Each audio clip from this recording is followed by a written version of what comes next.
Welcome back. That was so official. Welcome. Welcome back to the That's More Like It podcast. I'm very excited because we have a really great guest. I'm so sorry, I'm laughing.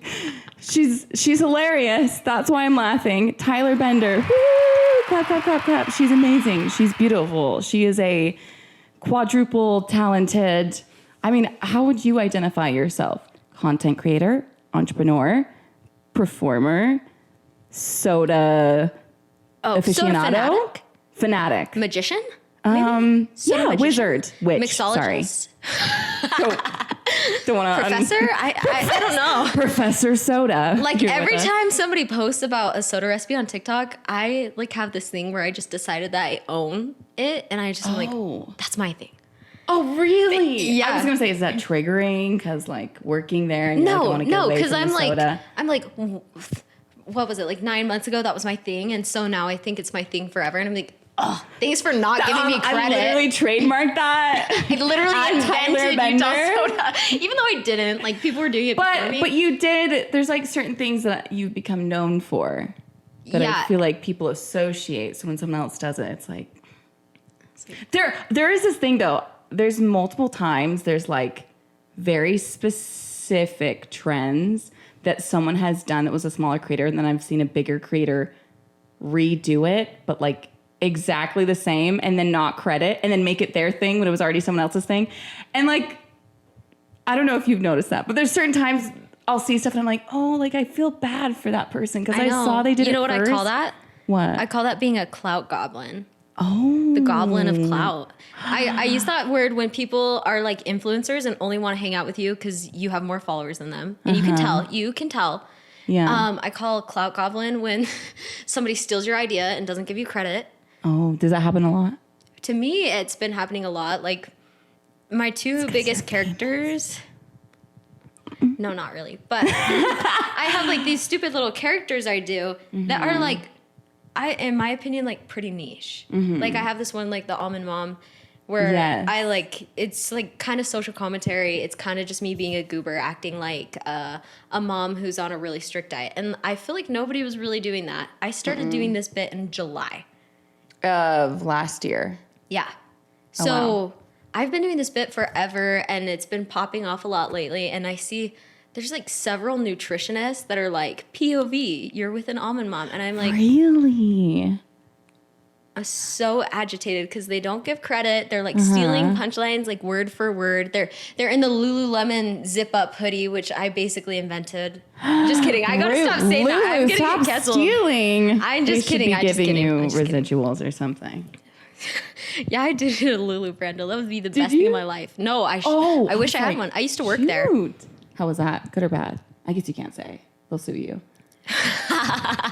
Like we've already. It was medium. My manager was really annoying, but like working at Lululemon was so epic. You get like a great discount. You get. I've heard the discounts are. It's crazy, really and like nice. It's just like everybody's in their like fitness vibe. It's like, yeah, everybody's pretty good vibes except for my manager who like hovered over me. Was she an almond mom? He. Oh, even worse. Yeah. I'm so sorry. Yeah, and he'd be like, "You folded that wrong," and I'm like, "Don't you have something to do?" Dude, someone's just gonna. I don't know. And retail like is just a whole other anyway. thing. This is like not even interesting. I don't even know what you're. Oh, the characters. So people are copying that. People are copying this gentle parenting skit that I do, which I feel like is a little less niche than Almond Mom was, but still, all my mentions on TikTok right now. This is the gentle parenting your boyfriend. Yes, right? yes. Gentle parenting your boyfriend is a skit that I've been doing, and all my mentions have been flooded with this girl that's been copying and stealing, and it's everybody in the comments that are like, Tyler dupe, Tyler dupe. Yeah. How similar is there? Is it like, because there's some people that will do like word for word and then like block you so you don't see it. No, I think it's like, I'll give her some credit. I think it's like inspiration, or maybe she did just have the same idea. Like no thought is really original, and I'll like give her the credit. It's hard, but there's certain times where you're like, I can tell. There's like, times where it's like, okay, it's like adjacent, and a lot of people are gonna do a certain thing. Yeah, but yeah. Like I think a lot of the times I'll just be like Like, I won't say anything because I know when it's coming from me, I'm like overdoing it. You know, you overthink it. You're like, oh, they totally stole it. But like, really, I'm not a creative genius. I didn't invent everything, even though I'd say I am. She is. So anyway, just when you see 100 comments of people saying they stole it, you're like, dang, that must be bad. That's saying something. And at that point, I'm like, well, I would delete it because I'd be like, Yeah. Instead, they did 4 parts, but here we are. No, because it did really well because everyone was commenting, I'm sure, at Tyler Bender. Or is it just Tyler? Tyler Bender. Tyler Bender, but sometimes it shows up when you mention it. Tyler? I don't Just know. Tyler. Okay. I don't know. You're like Zendaya. You could just be Tyler. No, because there's Tyler the creator. There's like probably if you went on famous birthdays. Tyler the content creator. Credit me. Just kidding. Anyway, can you cut out every time I'm like really annoying and say something just like so unlikable? I did this. I invented this. This is all original. Lululemon at me right now. Let's fight. Yeah, let's put that out. Anyway. I had so much structure for this, but I like that we're not going along with any of it. Which is, usually that means it's a good podcast. Because when you go too much with the structure, it's because you're like, please talk to me. Please say something. Help. So this is good. Is there anything like, okay, let's pretend we're in a business meeting. And it's like, okay, Tyler, tell us about yourself. How would you introduce yourself? Oh my gosh. Like give us like a little bio, like a 1 paragraph long. It could be longer, but. Maybe I should just tell you the things that I like to do. I'm a content creator, TikToker girl. Yeah, I shouldn't even say content because really all I do is TikTok. I'm a TikToker. You do like, or maybe you did more Instagram content pre-TikTok because you were very like curative, like photo shoots. You came up with a bunch of stuff. I was really, really into that, but that is just not me anymore. That is not. We're not talking about. I look back and I cringe so hard because now I'm like, really? Yeah, I really do cringe at like almost 90% of the photo shoots I used to do. I loved your stuff. Maybe I'm just like thank my you. millennial side is showing, but I was like, I love the curated photos. Oh my gosh. Well, and some of them I'm like, wow, that's like pretty artsy. Like these photographers in Utah are like so incredibly talented. The makeup artist so talented, but I look back on it and I'm like, what am I doing? I am like, really? I like all of them. That. Really? And the thing is that it's just the amount of effort with the lack of return. Like I'm like hustling out these photo shoots with like 2,000 followers. And now I'm like, so bad. Well, but like, it's hard because it's like, you know, you were, the plan is like, okay, I put in all the effort and eventually it'll come back to me. But sometimes, and you know, we can get into this too, because this will be interesting with like, I feel like you've thrown spaghetti at a wall in many different ways. Yeah. To try and figure out sure. what sticked. Oh yeah. Yeah. Or stuck. Sticked is not a word. Yeah. It's been a while since I've been in school. But maybe we should go into that kind of like, I feel like you've also done, you know, a lot of musical theater. I don't know if you're still doing that. Some film, this like traditional Instagram photo shoot thing, and then you went to TikTok. Kind of where did you start with all of this? Yeah, I'll try and describe the journey. So from a very young age, I knew like I wanted to be Hannah Montana, right? As did we all. Right. Or like Selena Gomez, you know, like Sunday night Disney Channel back to back. I was like, that's going to be me, right? As a kid, I was like so hard-headed about it, wanted to do it so bad. So I continued working on like Broadway actress, all the things, aspirations. And you had to be a triple threat. Oh. I mean, kind of cannot dance. Really? So you have to You've erase done that. so many musicals, though. I feel like I've seen pictures of you dancing. I haven't seen video. You've seen videos of me trying to dance. You're a mover. I'm a strong mover. Hey, we love a good. My worst step grade in change. college was tap dance. Really? Yeah. Because I feel like tap is like usually the mover way to go. It's like the easiest one. It's the easiest like one. tap. It's not the easiest. But I just feel like if you don't like bottoming, it's like, okay, like I don't have that's where people rhythm. go. I don't have soul. I don't have passion. I don't have athleticism. I don't have grace. That's so new TikToks. I don't have rhythm. I don't have anything. I have nothing to give. It wasn't giving what it was meant to give. To give. Okay, so tap wasn't it. Okay, You're a anyway, mover. so like back to where I was in the journey. So I want to be like famous. So I'm doing like musicals, all that growing up. Then I get signed to my first agent at 14 or 15. You're young. Oh, but then I remember signing and it was in the contract that we had to be active on social media. And I was, Was it really? yeah, I was But this was like, what year was this? I feel like that's a more recent thing for them to require that. they were like on cutting edge. Wow, Were they a okay. good agency? No. Were they they a like scam on one? the edge? No, I wouldn't say so. They just weren't good. Okay, you didn't have to like pay him or anything. No. Okay, no. good. No. If you There's a have lot of those here, here. there's a lot of those here. Yeah. Yeah. So anyway, one of the clauses in my contract was being active on social media, and she went as far as to bring in a social media coach and give us like a presentation on how to do it. Wow. And I have been like, I'm a goober at heart, so like I was never using Instagram. I was never cool at school. I was never posting on Instagram. I don't think I had a single selfie even on my feed.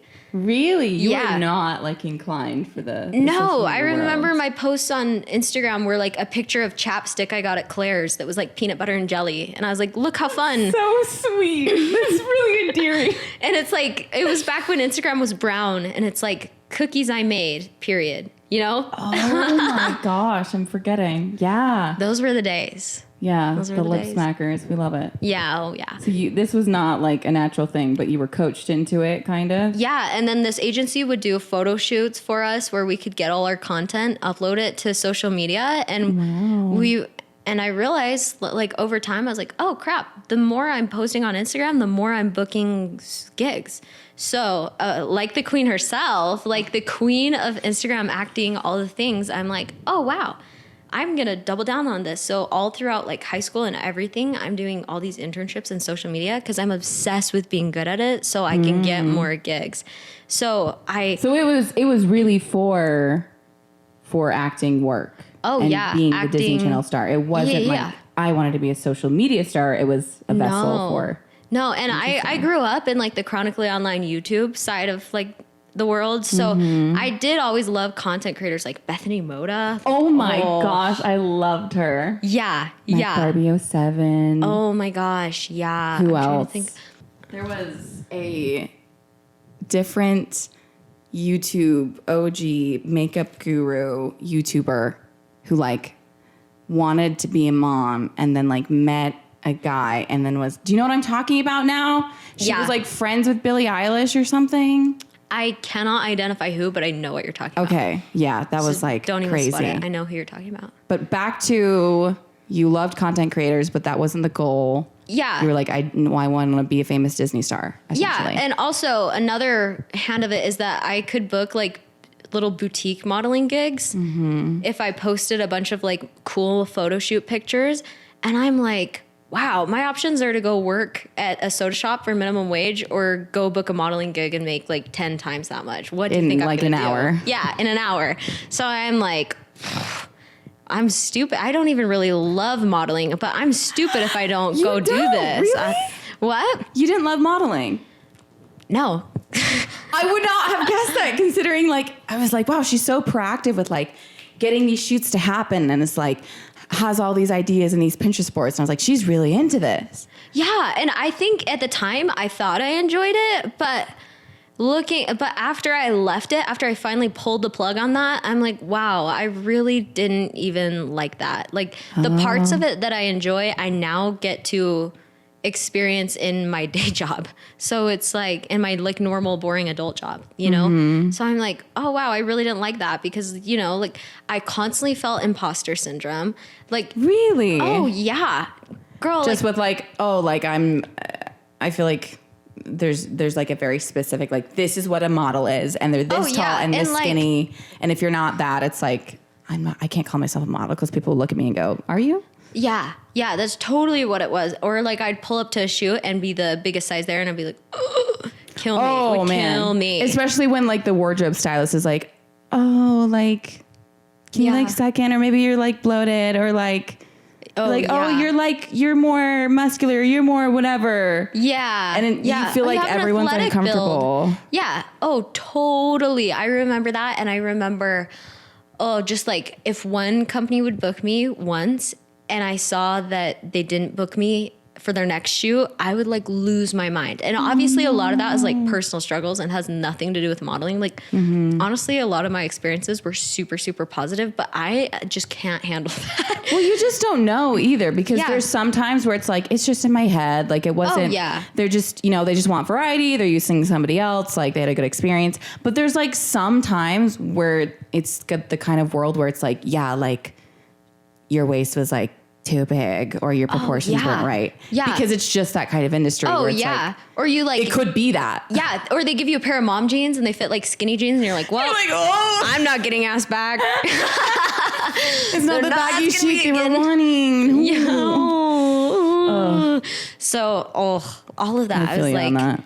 can't handle it mentally. Like, it's like not worth it. I didn't love it enough. Cause like really modeling, you get up there and you like, especially boutique modeling, front, side, back, emotion, It's go. so like just yeah. mechanical. Oh yeah, almost. like I don't know. Efficient. I don't understand. Like I understand. Like editorial modeling is so fun when you get like all dolled up and you get a cool concept. Like that's pretty fun. But it feels creative. You're like, I'm yeah. creating art. I'm Yeah. collaborating. It's about emotion. It's about something, a story. Yeah, it's at least something. But like the money making side of it, front, side, back, change. And then you're like racing with the other girls to change the fastest so that you get booked. Maybe that's just in my head. I'm like, oh, I am such a slow changer. But it's because my butt's way bigger than everybody else. So I got to jump to fit in the jeans. These girls are like, Meanwhile, they're like, we need clips. It's not fitting. Is this way too big for me? And you're like, oh, I don't have a yeah, problem. can you clap on?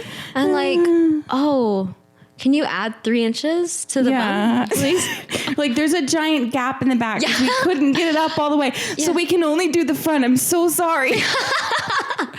Yeah. Yeah. Yeah, so that's kind of, I was like, I could live without this. Okay. Which is funny. So anyway, that was like my money maker throughout like high school and part of college. Fast forward, I end up in a musical theater BFA program at the University of I Utah. know. I mean, you made it, but like you auditioned, you like set out for this, right? Oh, totally. Like that was like, I felt like at that point I had done a little bit of film and TV throughout high school along with like my little modeling gigs. I was like, I would rather do musical theater. I kind of like that better. Like I always, like basically my whole life has been like unrealizing that my childhood dreams are like not what I wanted. I was like, oh, that's not my vibe.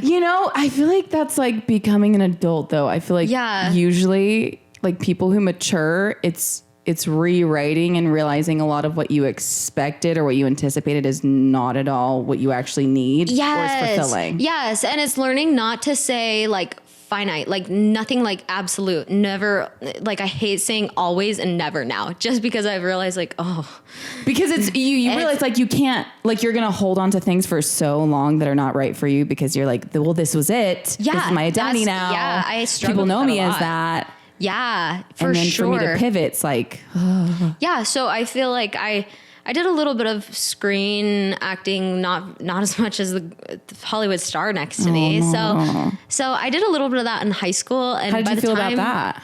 Oh, I did not love it. Really? For me, I'm learning so much. I felt like I just had bad experiences. Like men on film sets, from my experience, are creepy as hell. Yeah. I did not like that. There's a lot of that. It was creepy. It was creepy. And I was like, no, I want to go hang out with some baller people in musical theater because those people are fun. They are so fun. So I was like, you know what? I'm doing like all the things all the time. And this is my favorite one. So I'm going to go do it. So I auditioned for all the theater programs in Utah, all the music programs in Utah. And I picked the U of U, went and did that. Then I was thinking you were more up north for some reason. And I'm not. No, I am. I just commuted. Oh, I'm so sorry. That's a long ways to go. 45 minutes a day for 9 a.m. ballet. I'm so sorry. No. Yeah. Like morning ballet in college gives me nightmares. Oh, there was yeah. like nothing And you went worse to than BYU, that. so it was like intense. I remember filming a pre-screen for BYU, and it's like a calypso turn, a triple pirouette, and I'm like, who in the hell is going here? I blocked that all out. I blocked it all out. Oh my gosh. I mean, like my experience was good and everything, but it was just like it's just intense. Oh yeah, it's like And if you militant. don't love that, if you're not into that, then it's just like my cortisol's too high. My IBS is triggered. I gotta go. Yes.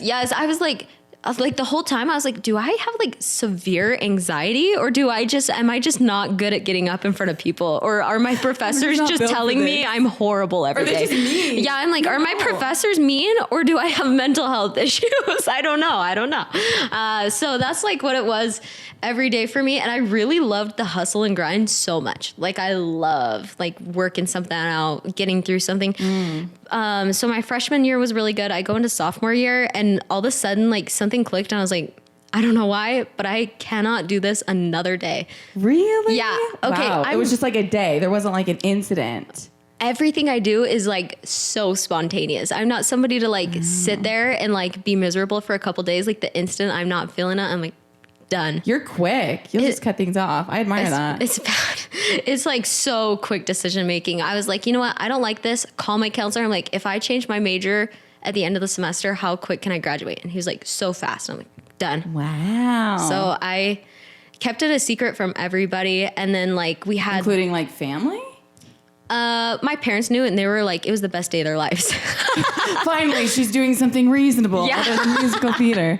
Yeah. So we get to the end of the semester, and I'm like, I was still at a different internship in marketing at this time. And I'm like, the only thing I'm good at besides theater is marketing. So I'm like, damn, guess I'm going to do that. Guess I'm going to go do that. So, and I was already getting the itch to do entrepreneurship, because I felt like all of these little like side hobby things, like they came pretty naturally to me. Like setting it up came pretty naturally. Monetizing myself, no matter how, came pretty easily to me. And I was like, why like force myself, kill myself to do something that I'm really like mediocre at? Like musical theater, I felt like I was pretty middle of the pack, and not in like a self-doubt kind of way. Just realistically, I was like, if I work I was like working the hardest, and I still feel like I was like, I feel like it takes a big person to be able to look at something that they've invested time in and go, this is where I'm realistically at skill wise. Yeah. Because I feel like either people are like, I'm terrible, I suck, I'm the worst. Or it's like, I'm the best, they're untouchable. And then like, there's no like realistic like POV of where they're at and like and it's hard because I feel like a lot of the most successful people are the ones who are like, F it, I'm the best, because they don't get like the noise in their ear. They don't listen. That's true. They don't quit. And I'm just not one of those people. So, I've been thinking about this a lot lately. There's a whole like, I've been trying to implement this where it's like there was a book I read, and then I saw some TikToks on it and responded to it, where there's a book I read where it's like the most successful people are not the most competent. It's the ones who are like the most arrogant or have a balance of like, and I've seen this so much where it's like, there's people I've worked with where it's like, I could do this job so much better than you, and I have like no history with it, but I could do it better, but I'm way too insecure to do it. Yes. And that's why you're doing it, and I'm not. Oh, because yeah. It doesn't matter that you're not as skilled. You'll do it. Yes, especially as women, we have to give ourselves that talk. But at the same time, with this situation, I feel like I really had to be realistic. Like, I can kill myself, be starving artist for the next 30 years and get nothing. Or I could go with something that, like, honestly, I feel like I'm, like, really honestly good at. So I made the decision, and I'm like, okay, I guess I'm going to be a marketer. Let's go full send this. So I put all my time and energy into getting good at that. And like, it's so sad. The second I changed, like everything fell into place. I was like, okay, I guess this is what I'm supposed to do. It was meant to be. It was like the path of least resistance was just like ready for you. Yeah. It's so cringe because Gary Vee's a little bit cringe, but sometimes he says good things. I was like, some things he says that are so out of pocket. Have you seen that one where he's like, if I held a gun to your head and your whole family I knew you were fell off a cliff, what would you do? Start a business. And I'm like, oh my gosh. Oh, yeah. So intense. just to like make myself get up and go to dance in the morning, I also had that itch for entrepreneurship that I was trying to like take care of. So I listened to Gary Vee every morning on the way to ballet. Yeah. Tandu, Gary Vee, and like, Hot Mom. go get it. So anyway, he had one podcast where he was like, so many people fail because they don't go with what they're good at. They like try to force something that they're not meant to do. And I'm like, why be mediocre at one thing when I can go just like instantly crush it at another thing? Like maybe this just isn't for me. So I go into marketing, and this is when TikTok starts getting big. So I'm getting into TikTok, and at the same time I'm getting into marketing, my TikTok starts to blow up. So it works perfectly. It like literally just skyrocketed my career because there's all these like business guys in their 40s that are like, I don't know how to use TikTok. What is this thing? Gary Vee says I should get on TikTok and I don't know how to use it. I'm 40. It's not for me. And here I come in and I'm like, well, I have 10 million likes. Let's do this. Let me tell you how to do it. Let me show you how to do it. So it's insane. I'm like invited to speak at these events. I'm invited on podcasts. I'm like, I don't even have that many followers in the grand scheme of things, but there was like nobody else who knew how to do it. So all of a sudden it's like skyrocketing my career and putting me in rooms that I should not be in. But you should at the same, it's again, like that imposter syndrome, I feel like is kicking in, where it's like, you have people who are just like, please help me. Please help me, what right? to do. What is that like? What's like the clientele you're usually working with? Is it like these 40-year-old white dudes that are just like, I have no idea what's going on? Yes. Yes. Is that a good experience or a bad experience? I feel like, I guess you have to say nice things, but they'll see this. We love our clients.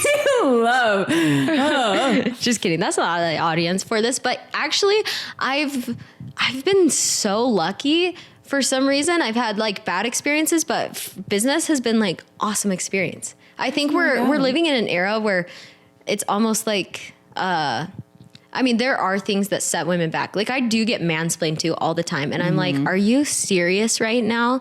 Of course, like there are things where I feel like they don't mean it, but I'm getting disrespected, or like they always bring up my age. They're always like, do you know when, I don't know. They'll like bring up an 80s reference, but be like, bet you don't know that one, Tyler, which is like but this funny. is irrelevant to my job. So which I like get there's just them trying to be funny, but sometimes being the younger person in the room, I get so insecure about it. They're like, oh, they know. You see it. They see it. So that's true. It's something you're very aware of. And then to have it even in light of things or like unintentional when it's constantly brought up, it's like, it would make you notice it and be insecure about it. And it's like, should I be concerned? Oh yeah. And that I am as young as I am compared to these 40-year-old dudes? Yeah. Another hard thing is when I was only running my agency based on social media is that a lot of the time social media is very undervalued by business owners because it's a female dominated industry. It's new and hard to understand. And the ROI isn't always like immediate. Like Facebook ads, if you hire a Facebook ad manager, I feel like 80% of the time it's going to be some dude who's way overconfident, who's going to like pee away your money. It'll be crazy, but everybody has so much respect for those guys. It's really hard to be a social media manager because you go in and you say, okay, there might not be an ROI for the first couple months. And then a week in, they're like, why aren't we making so much money? Why aren't we making so much money? Why aren't we viral? Yeah. And so that's really hard. And social media, I think one of the biggest reasons it's undervalued is because it's a female dominated industry. Like managing... If you work for a corporate company and you're managing the TikTok, the YouTube, the Instagram, the Facebook, the customer service that's coming through all of those DMs, you're creating the content for all of that. And these women are like so wildly undercompensated, or it's like, the intern can do it. And then these CEOs are like, well, why is Duolingo crushing it and I'm not? Why is I don't know another example of one that's big off the top of my head, but they're like Scrub Daddy. Yeah. Why aren't we Scrub Daddy? And it's like, sure, there's like give and take because I'm sure they started with like letting an intern do whatever they want. Yeah. But there are a lot of companies that just absolutely kill it. And then there are companies, or like, here's a really good example. Manscaped has one of the best, most comprehensive social media teams of anybody ever, and they're all so happy and they do such a good job. I only know because it's like running in the LinkedIn circles, but it's like your social media is kind of what you put into it. And just a lot of, and it's funny, I use Manscaped as an example when I say social media is a female dominated industry, but of the people behind it, yeah, can the be people, women, even if the market's not. Oh yeah, and most of the time that's the case. It is sometimes hard being the only woman in the room, the youngest person in the room, and being the social media know-how in the room. So there's power that comes with that, because a lot of companies are like, oh, you're our target demographic, we want to hear what you have to say. Or they're like, okay, well, we're paying you to do social media, let's hear what you have to say. But I do feel like there are times where you get stepped over, or people don't appreciate the services you're offering.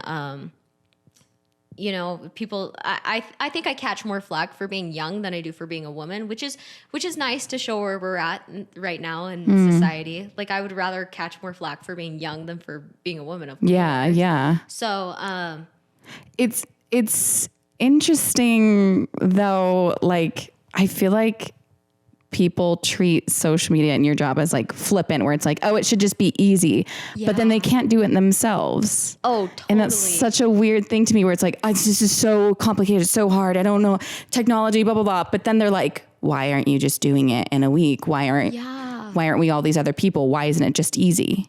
Oh yeah. If the average person knew how much it takes to grow a page, they would not want to do it, because to get to the point where you can really start making money is like, it's a long road. Yeah. It's a long, and you know this, you know how much work it takes to sustain social media. So I just think we're not at the point yet where enough people understand the grind that social media takes. I think old school Instagram was a little bit easier, when you could just like post a picture and your company would blow up. And like, people were just making Canva template things for their business. Yeah. They were just making a Canva picture, and sure, one social media manager back then maybe could have done it, maybe you could have done it, but everything was less saturated, and it was also completely different. And now with short form video, it's a competition every day, as it should be. The barrier to entry should not be that low. And even TikTok a year ago is so much easier than TikTok today is, and we both know this. It's so ultra competitive, but I know a lot of my content creator friends are upset that it's so much harder to get views and likes and followers these days, but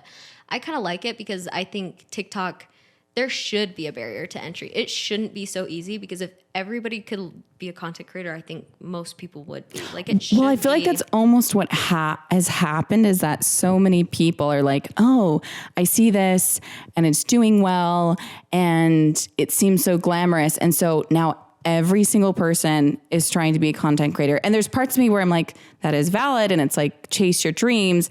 But I think there's a lot of people who don't really have anything they particularly want to share. They just want like the lifestyle, but they don't actually have anything they want to influence or change.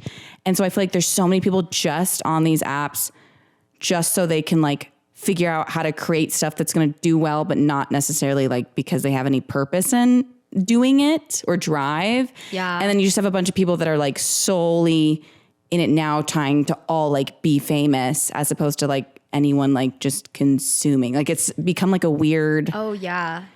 Race to the bottom almost. Yeah. Like the people who like, there's these spammy social media managers that will post tips and tricks on TikTok, you know, and then everybody follows them. They're like, post 5 times a day. So now you've got 8 zillion people posting the worst piece of crap content 5 times a day. And now you're good. Now the good stuff gets harder to be seen. People are fatigued.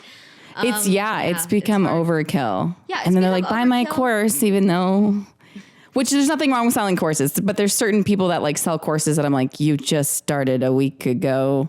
Oh, where's your credentials? I don't know. They're like, I make this much money off of social media. I'm like, but where is the income coming from? The course or from social media? The course that they're selling. Oh, okay. Got it. Oh, welcome. I'm so much to learn. That's so much to learn. No, just kidding.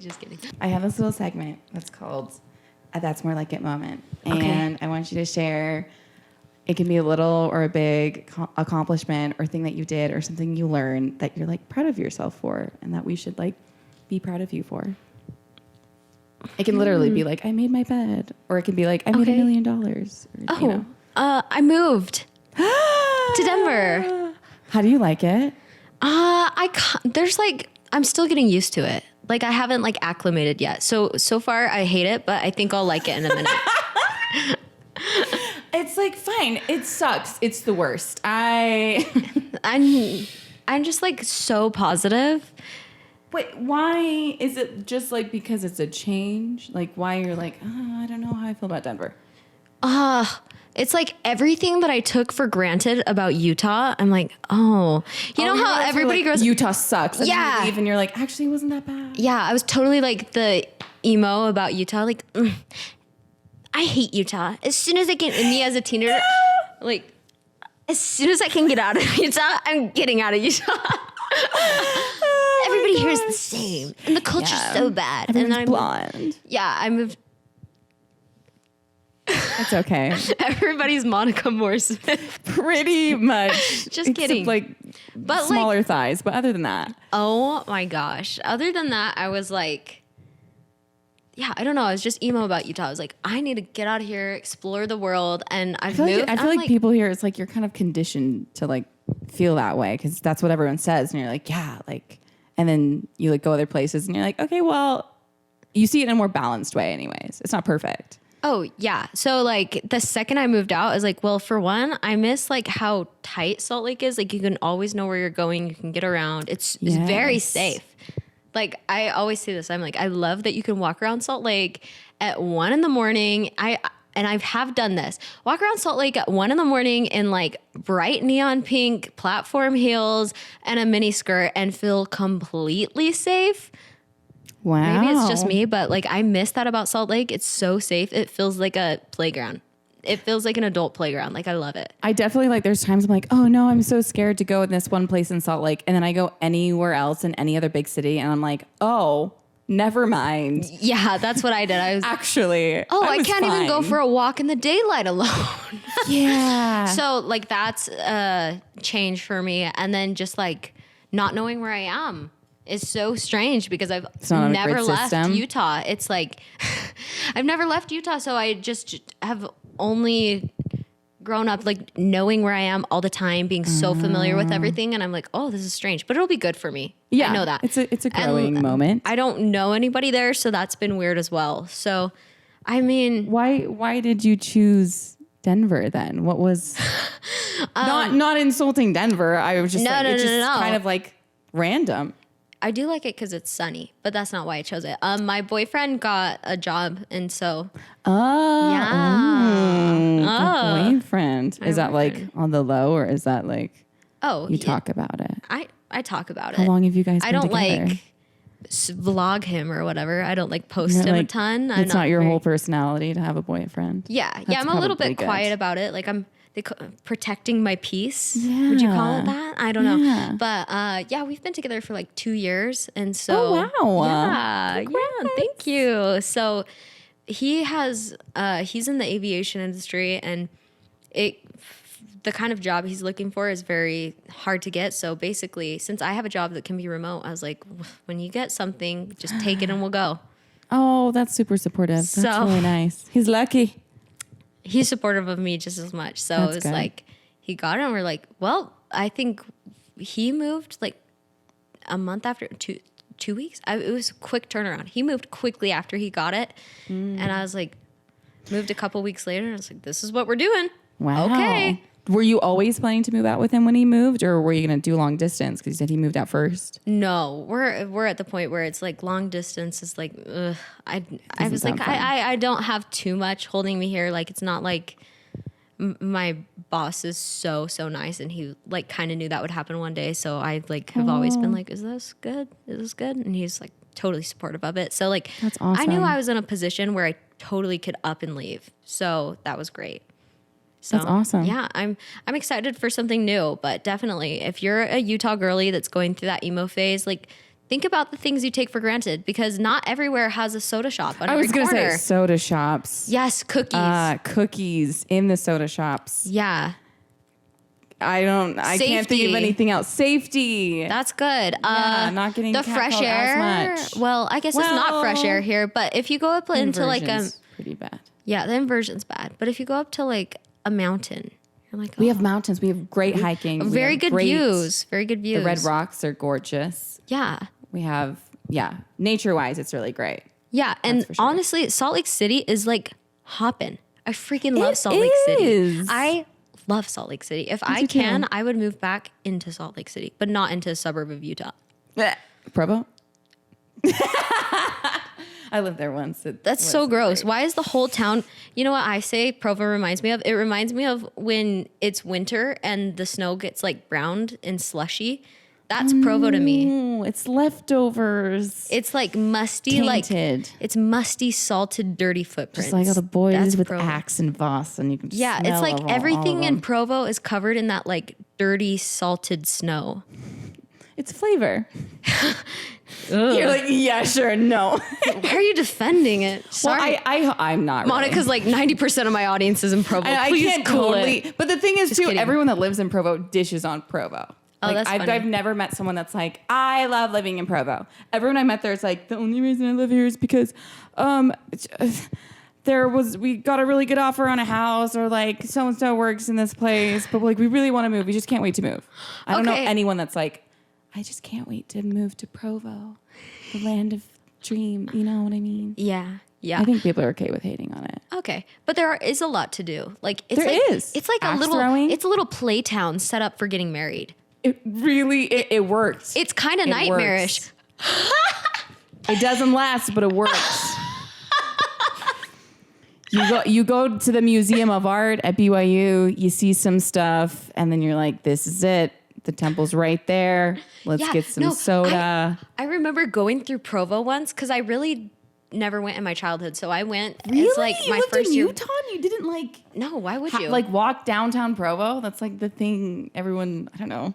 No, just kidding. I feel like if you live in Davis County, you don't want to move. Like nobody in Davis just really County don't go. You don't wants to drive more associate. than 15 minutes. Like if you ask somebody in Davis Really? County, like, oh, let's go to Salt Lake, they'll be like, but that's a 25-minute drive. People like that, it boggles my mind when people are like, 10 minutes. And I'm like, I don't know. I'm But like, I we drive to grew Salt up Lake all the doing time. like I'm like, that's acting, really like close. Like with acting in Utah, they're like, "Can you be here? It's a 5-hour commute," and you're like, "Oh yeah, Give me a small gas stipend, sure. yeah." Well, we're filming in St. George, Utah, and your gas stipend is $40.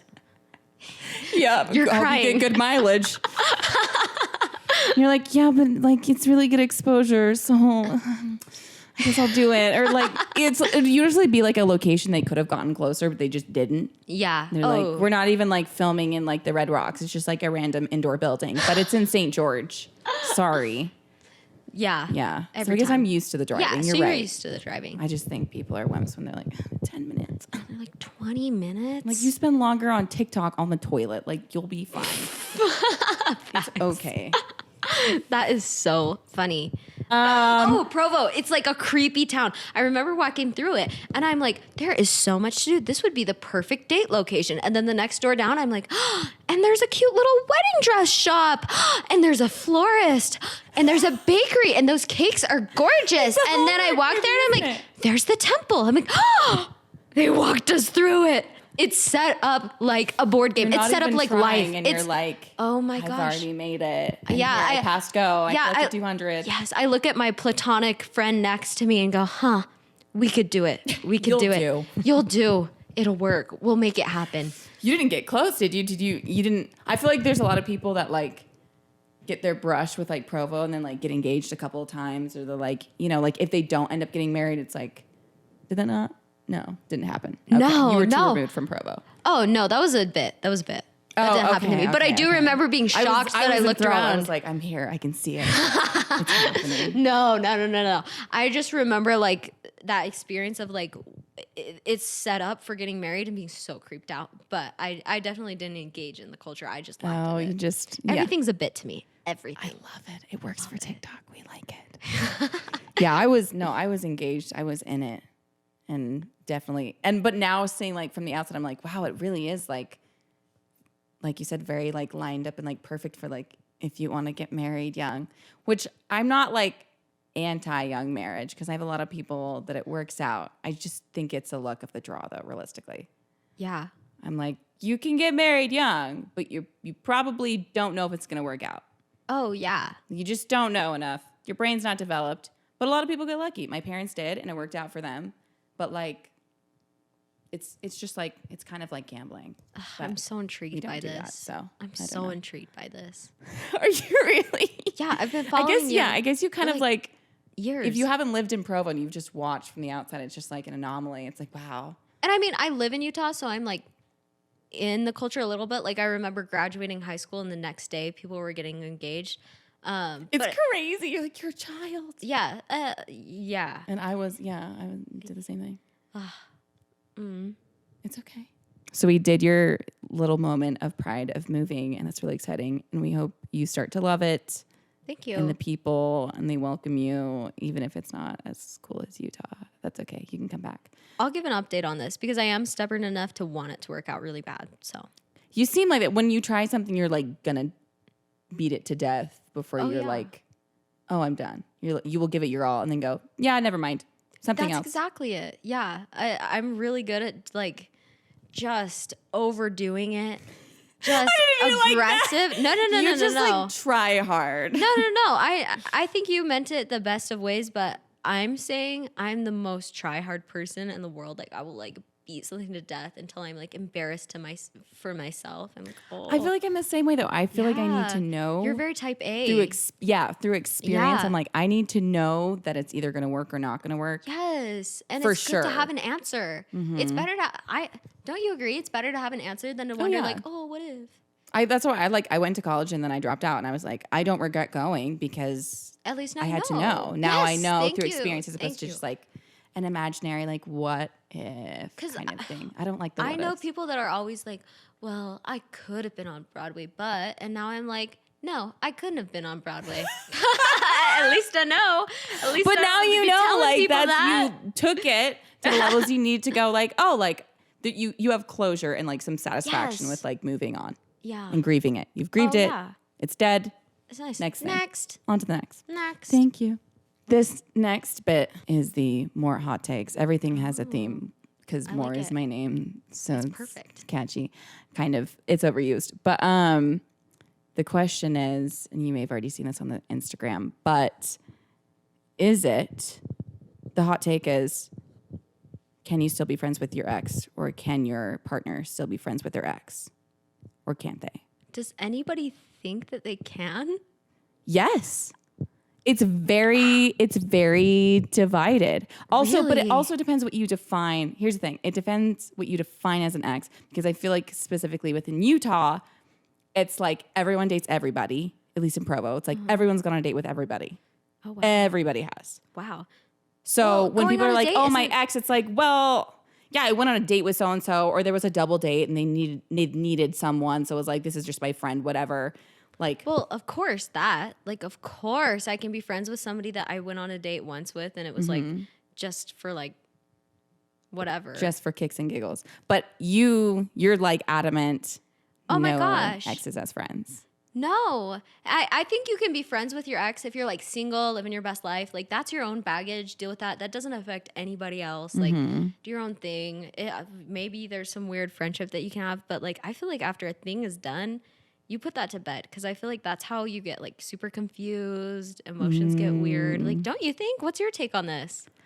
Well, for me, it's like it depends what you define as an ex. Personally, Okay, with like if all they were my like boyfriend girlfriend labeled like more than like a month, you know, like Yeah. it was like a thing. yeah, that's when it gets to that point where it's like a thing. Yeah. Then I'm like, I've never personally stayed friends. There's certain people that I like work with, and so it's like, well, we have to be cordial. Oh and yeah. we're on good terms, but it's not like we're like, let's hang out or like, yeah. let's talk about personal things. I personally have never seen an instance where a serious relationship has ended. They have stayed in consistent contact emotionally, and it's like not been, I've never seen it where it's like been platonic. Like it's always like, okay, either one or both of you wants to get back together or is hoping, or even if they don't want to technically get back together, they want the like ego validation they get Yeah. from it. So that's what I'm thinking when you say that. That's what I'm thinking too, but at the same time I go, well, Like there's some people that I've dated years ago that I'm like, that I've had to work with and stuff. Not even had to, where it's like, oh, like they're my friend. Oh, but I'm not like going on like 2 dates hanging out is a with different them. thing than like, yeah. yeah.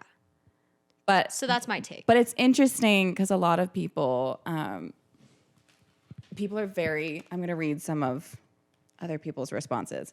People are very divided on this. We've either got nope, no, no, and no. Very strong feelings. Someone else says, is this one you had thoughts on? I'm really trying to figure out this because my BF just broke up with me and we want to stay friends, but my heart. You know what? I think you're not going to want to hear this, but if it is giving you like tension and it's hurting your heart, there are 100 people you can be friends with. It is really not hard to find somebody that you can be friends with. I say like out of sight, out of mind. And it is not, I think this so, it is not rude to block people in my opinion. Like if they are causing you harm, like it's your phone. They don't own your phone. You're the boss of your phone. They're not entitled to your follow or any of that. Block him on everything. Take him out of your life. Like no hate to him. Not everything has to be a big dramatic scene. Just like it doesn't have to mean he's a bad person. Yeah, it doesn't mean he's a bad person. It just means that it hurts you to be around him. You can go find 100 other friends. Like I don't know. Is that your take? Are you agreeing with me or what's your take? I think I think in this situation, and of course I understand like it's touchy and it's difficult, but you can't really go on and date other people and have it be fair to those other people or get connected when you're like, oh, he's just my friend, but it's hurting me and it's painful and I want it to be more than that. I didn't even think of that. That is so awkward. So that's more even my concern. I'm like, well, but it's like, how do you, like, you're kind of stunting yourself from moving forward. If you can't move forward with this one person and they've ended it, if you want to be able to move forward with anyone else, it's like that. And you know, it's like, I think about it with this question. I'm like, well, I'm the kind of person, like once I like am done with someone or I don't have feelings for them, like there's nothing you can do to resurrect that. It's gone, it's done. And it's not even like I have ill feelings towards them. It's just like once it's done, it's totally done. And I can never see you any other way than other as like an acquaintance or friend or someone completely irrelevant to me. But yeah. I think for a lot of people, like, I think it's just because I wear things to the ground. And once I'm done, I'm done. But I think a lot of people don't do that. Yeah. And then it's like they try and hold on and it's like, well, if I can't have the relationship, I want like pieces of it. And it's like, but you just can't do that. That's just forward. A disservice to yourself. Yeah. Just love yourself a little bit more. Yeah. I agree with that. But it's hard. Someone said, when possible and healthy, I think it's great to be on good terms, especially with kids involved. See, that's the situation that I've always wondered with like co-parenting, where I'm like, is that weird? Because I was like, oh, like, no. But then I'm like, but with co-parenting, you have to be. Oh my gosh, I didn't even think of that. Like you do have to be. You have to set feelings aside. But I feel like at that point, most people are just like fed up with them. That's true. It's like once the law gets involved and you're like. Yeah. Is that bad to say that like, I'm just like, at that point though, aren't people usually like, oh, kids, get out of the car? But at the same time, I fell into this hole on TikTok one day of like people who get divorced and get remarried. Uh-huh. Which like boggles my mind because I'm like, there's not a, like if I have gotten to the point where I'm divorcing someone, having been through divorce, like there's nothing that person could do that'd be like, yeah, let's try this again. Like I'm done, it's done. Yeah. And so it's like when I see like people that's like, they get fed up with their spouse so much to the point that they get divorced, but then still want to get remarried. And I've seen it happen where there's people who get remarried like twice to the same person. Oh, you know what? I know what you're talking about. I've seen it. Those people are just like amazing to be able to co-parent. That's amazing. But the point of like getting back together, I don't think what? I was just gonna say, I don't think everybody wears it to the ground as hard as. No, I don't think they do. Yeah. I think it's a gift or a curse.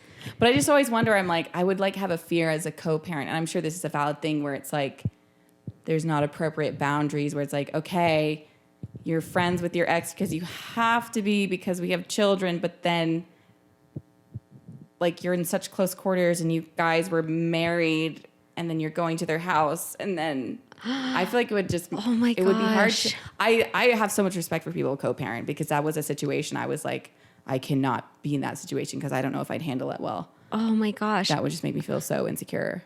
I don't even have anything to say on this topic. That's how much shut I up. like don't have anything to say. I just, I don't, I'm like, Me either, though. I'm I just, it speechless. boggles my mind. I'm like, that is so hard. And I have so much respect for people who do it, especially with difficult oh people. yeah. I'm like, Oh, yeah. that takes a big person. And I don't think I'm that big of a person.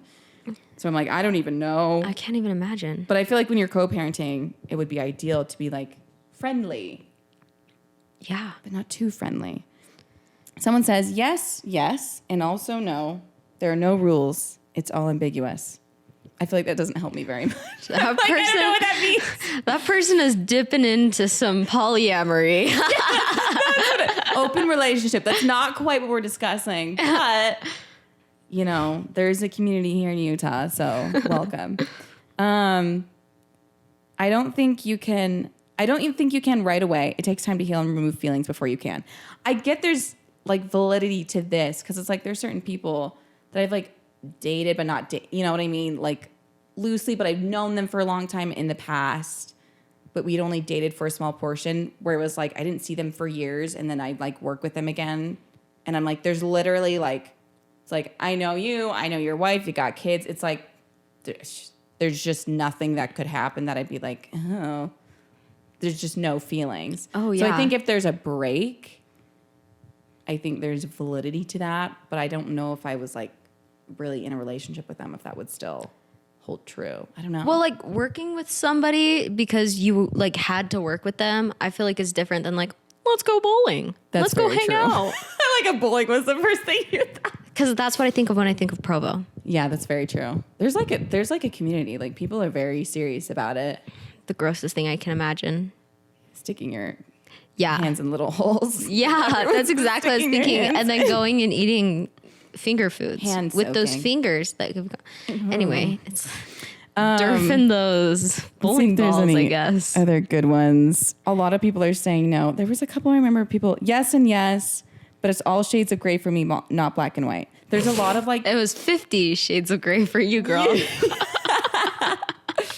that's what, there's a lot of like hard no's where I feel like people have had experiences where it's like they were with someone that was in communication with an ex and I was like, you're not over them.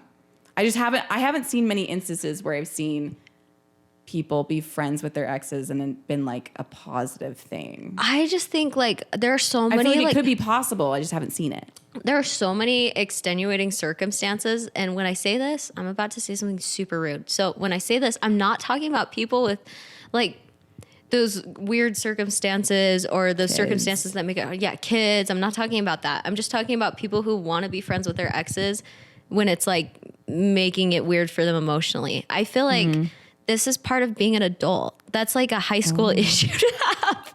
And it's just like inviting bad drama into your life. It's like complicating things. Like I think everybody has that friend that they sit there and listen to and you're like, oh my gosh, if you just like, if you just took a minute to think about what you value, and it's for a lot of people, it's just being happy, being, there's so much that I just like take a step away or be a little less selfish, think about where, it's so frustrating, that kind of situation. Because, the people who end up in that situation, sometimes it ends up being more of a selfish thing. Like they want to have they want to have all the attention. They want to have all the... Oh, like the one still staying in contact with the ex? Or are you saying... The one still staying in contact with the ex, I think is problematic. I just think it's an immature thing. Like you got to know that you got to understand like sacrifice. You can't have your cake and eat it too. Yeah. At the end of the day. I think there is nuance, especially like as you get older with kids and all of that stuff. And it depends like the relationship before. But I do think I'm like, what are you... Like, what are you gaining? And also, if you're in a relationship with someone else, how is that affecting your partner? And is that still worth it? Yeah. Yeah. If Mitchell pulls up and goes, this is my high school. I mean, high school is kind of like, I wouldn't throw a huge fit over that. But like, oh, this is my ex-girlfriend from a couple of years ago. Why? Why? I'd be swinging. Done. I'm just kidding. Done. I'd be so mad. I'd be so. Yeah. Would you not be so mad? I probably like, I've been in, I know for myself from relationships, I definitely like am usually the first one to go like, no, let me see this differently. Let me try and understand. And then later on I go, oh, I should like, I deserved better, or you know what I mean? But I'm definitely not, I definitely take the more back seat where it's like, well, maybe I just don't understand. Maybe I just need to look at it differently. And then oftentimes the situations that I'm like, well, let me be more understanding. I realized later on, I was like, oh, that wasn't really cool, or that wasn't good. Yeah. That was not. And I think that's a really good thing though, to be so To an like, extent. You're so empathetic and you care so much about others and you're so like willing to give people the benefit of the doubt. And I wish I had that.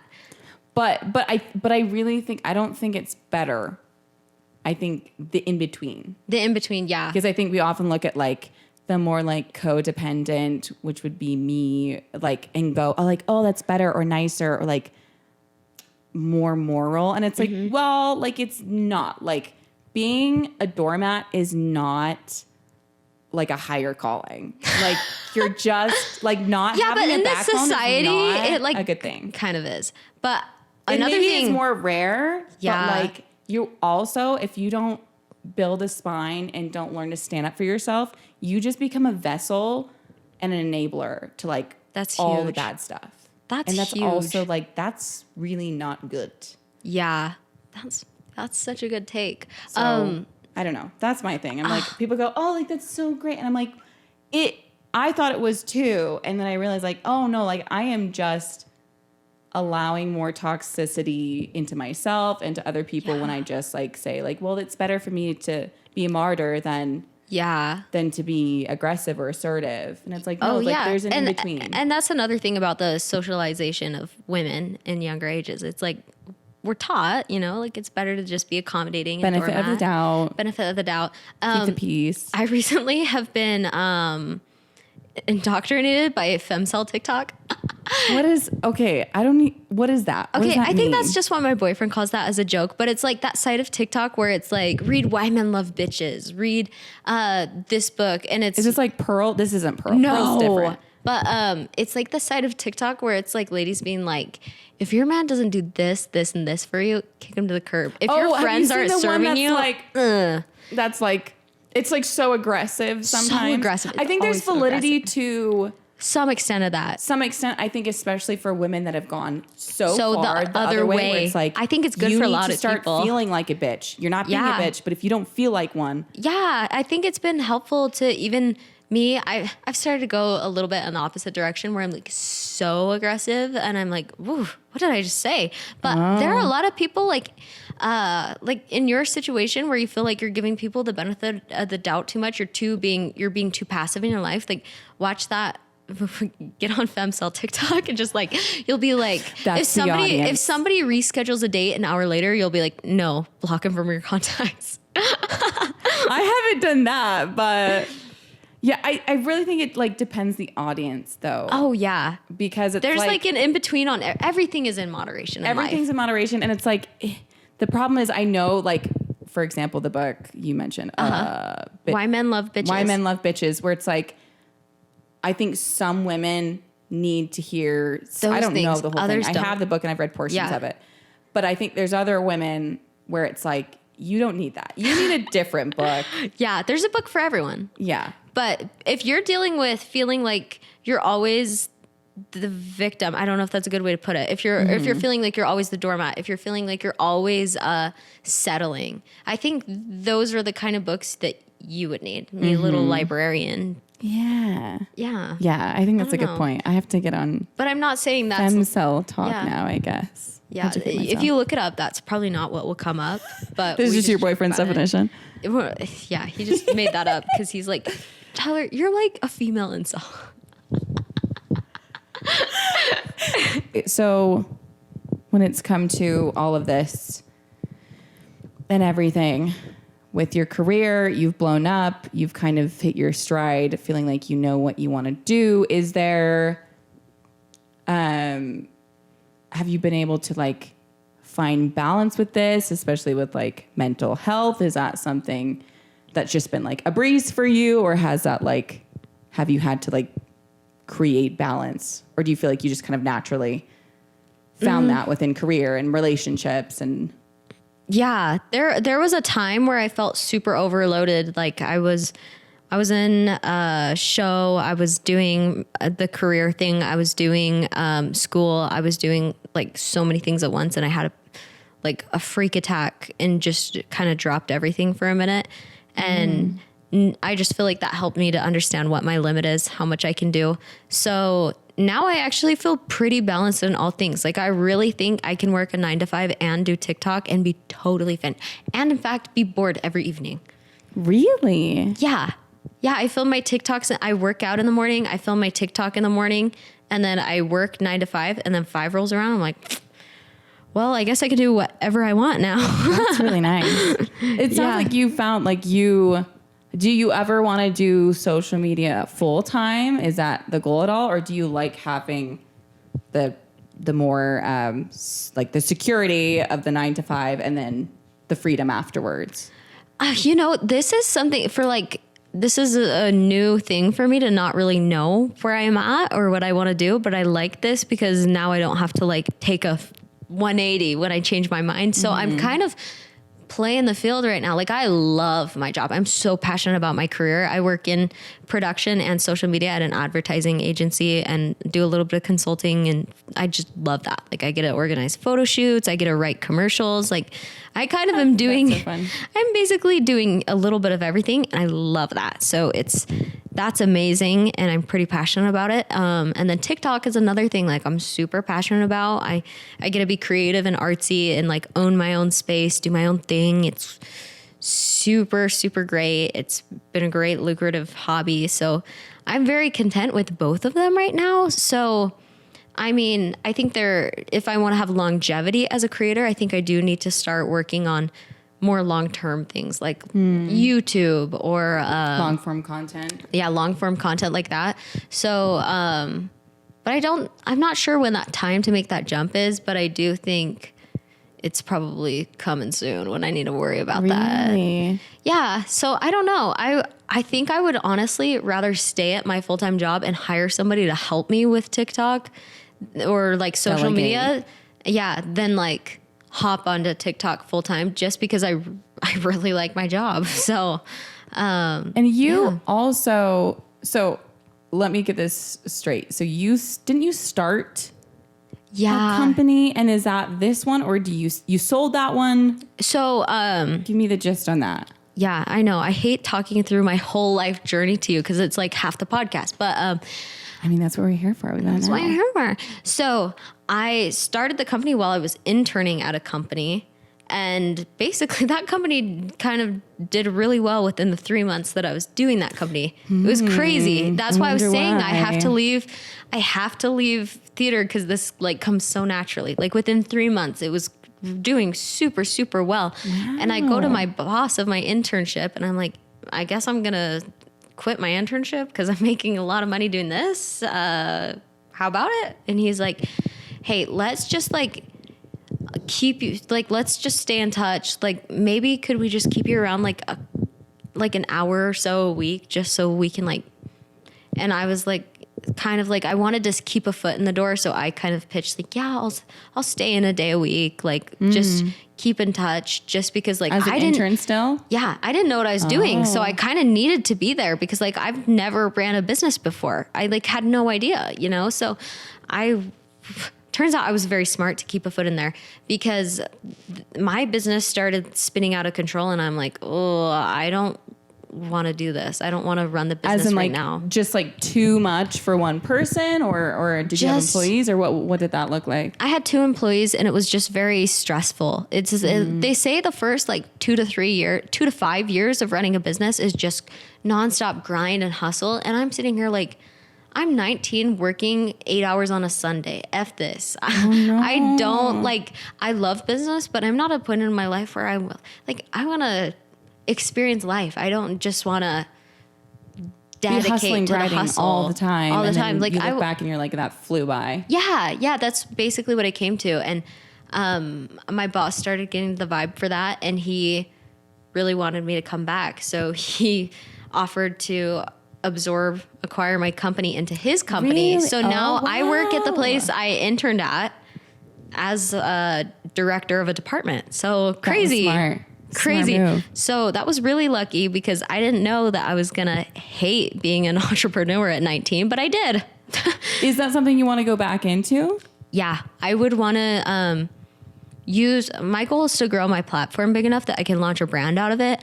I was B2B in my business, and that's just a different beast. I think B2C would be much more my speed. Dealing with like other business people is a little bit harder. Being service based is hard. Being an agency month to month is so hard. Yeah. If you make a good product, you can scale that as big as you want, as fast as you want. I mean, within limitations, of course, but like, but it's maybe easier. Yeah.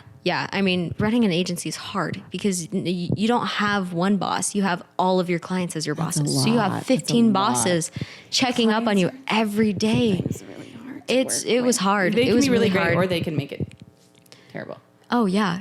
So it was hard, and I really learned so much from it that I don't regret it at all. I'm super glad I did it. But I'm very glad I had an out just like that. I was like, oh, perfect. Now I have a really solid job. That's awesome. So Good for you. lucky, really lucky. But also, like, it wasn't without effort, and also you having the foresight to go, let me not just like say, screw you. Oh yeah. I'm making my own business. And it was like, no, like, yeah, sure. Like, let's keep in touch and not burn any bridges. And Yeah. that ended up being It's important later on. an important thing. So now in this job, I'm like, I have really great work-life balance. My boss is entirely supportive of me working from home, doing TikTok. Like it's, That's nice. I am in a very lucky situation. So I'm like living it up right now. Like I've never been so content with where I'm at. Never been so much like when I get this many followers, I'll like be happy. Like now I'm like, dang, You're like I've hitting like it. I've like got things set up for me, and I can like look at it with gratitude. That's huge. So That's it's awesome. Yeah. If someone else is watching this and, I'm sure there's many people that look at what you're doing and go, oh, I would love that, or something similar to that. Do you have advice or like a little piece of something that you would give, or a motto or mantra or something that like would be helpful for someone wanting to pursue something similar? The best piece of advice that I will like say until I'm blue in the face is everything is embarrassing until it's not. Oh, that's a new one. I haven't heard that. Yeah, I feel like starting a TikTok so embarrassing until all of a sudden you're like, this thing's making me a lot of money.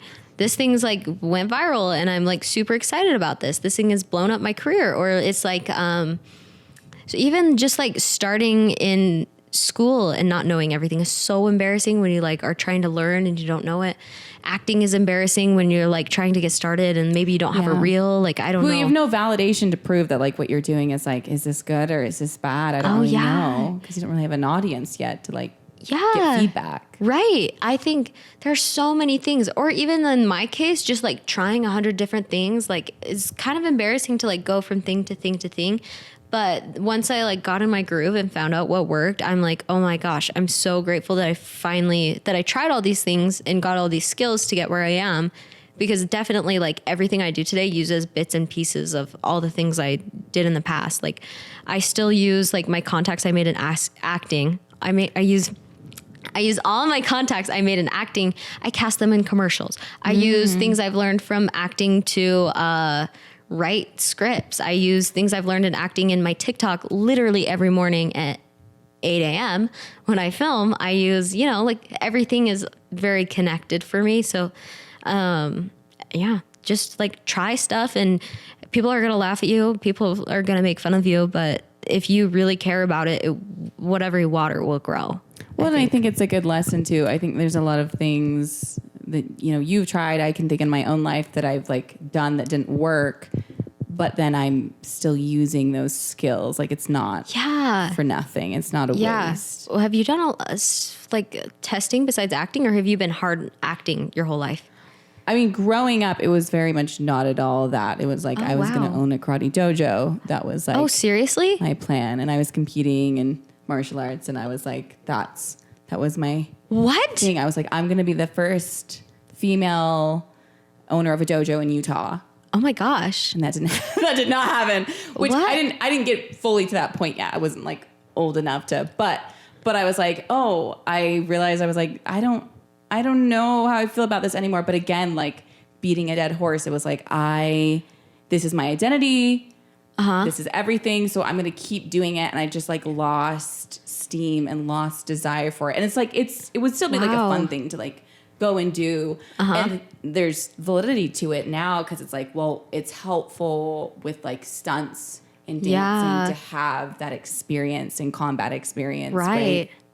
So it's not a waste, Yeah. but like it took me a long time to finally admit to myself that I was like, this is not what I want anymore. And that's okay. And maybe I really like this more like girly, outgoing performery thing, which is, I just like, I don't want to do that. But then I was like, oh, but I really like it. And like, yeah. Yeah, see, it's get not always what you think it's going to be. No, but it's useful experience. Yeah.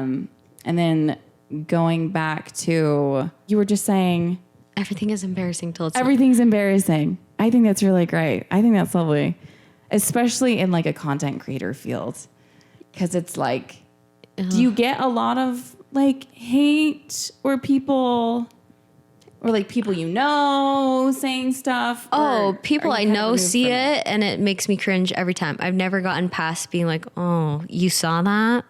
So I just try to like put on my horse blinders and just pretend that it's going out there into a void of imaginary people, which is really what bad. I always think too. I think there's like a nice aspect of not having object permanence where it's like when I put something out, I'm like, nobody sees it. I could look at the number and go, still no one saw it.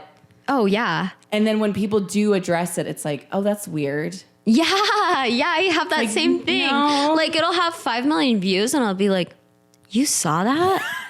Like, rude. That was private. Yeah. Like, what are you doing? That's exactly. I'm like, oh, that's creepy. uncomfortable. Could you not talk about it? But then I'm literally like, please share, please like, please Yeah. comment.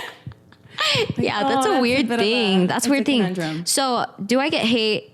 Yeah, but it's not like I feel like I haven't seen much. I feel like you haven't done much. You're not like controversial, right? my audience really likes me, to be honest. But I do get I mean, I know it's just like, it'd be funny if you were like, yeah, they just like hate me. yeah, my audience likes me. But where I'm going with this is in the funniest way. Like they'll give me constructive feedback lately. What do you mean? Tyler, the volume on this is way too loud. We want to hear you talk and not the music, please and thank you. It's so like polite Yeah. and formal. Yes, it's hysterical. It's been cracking me up so hard. And I'm like, oh, shoot. Yeah. Should I It's delete so kind, this? though. At least Yeah, it's like, it's hey, li- sweetie. Yeah, that's how they all are. I could read you them better. right now. There's another one that was like today or something. What was it like? It was like, I didn't get this joke.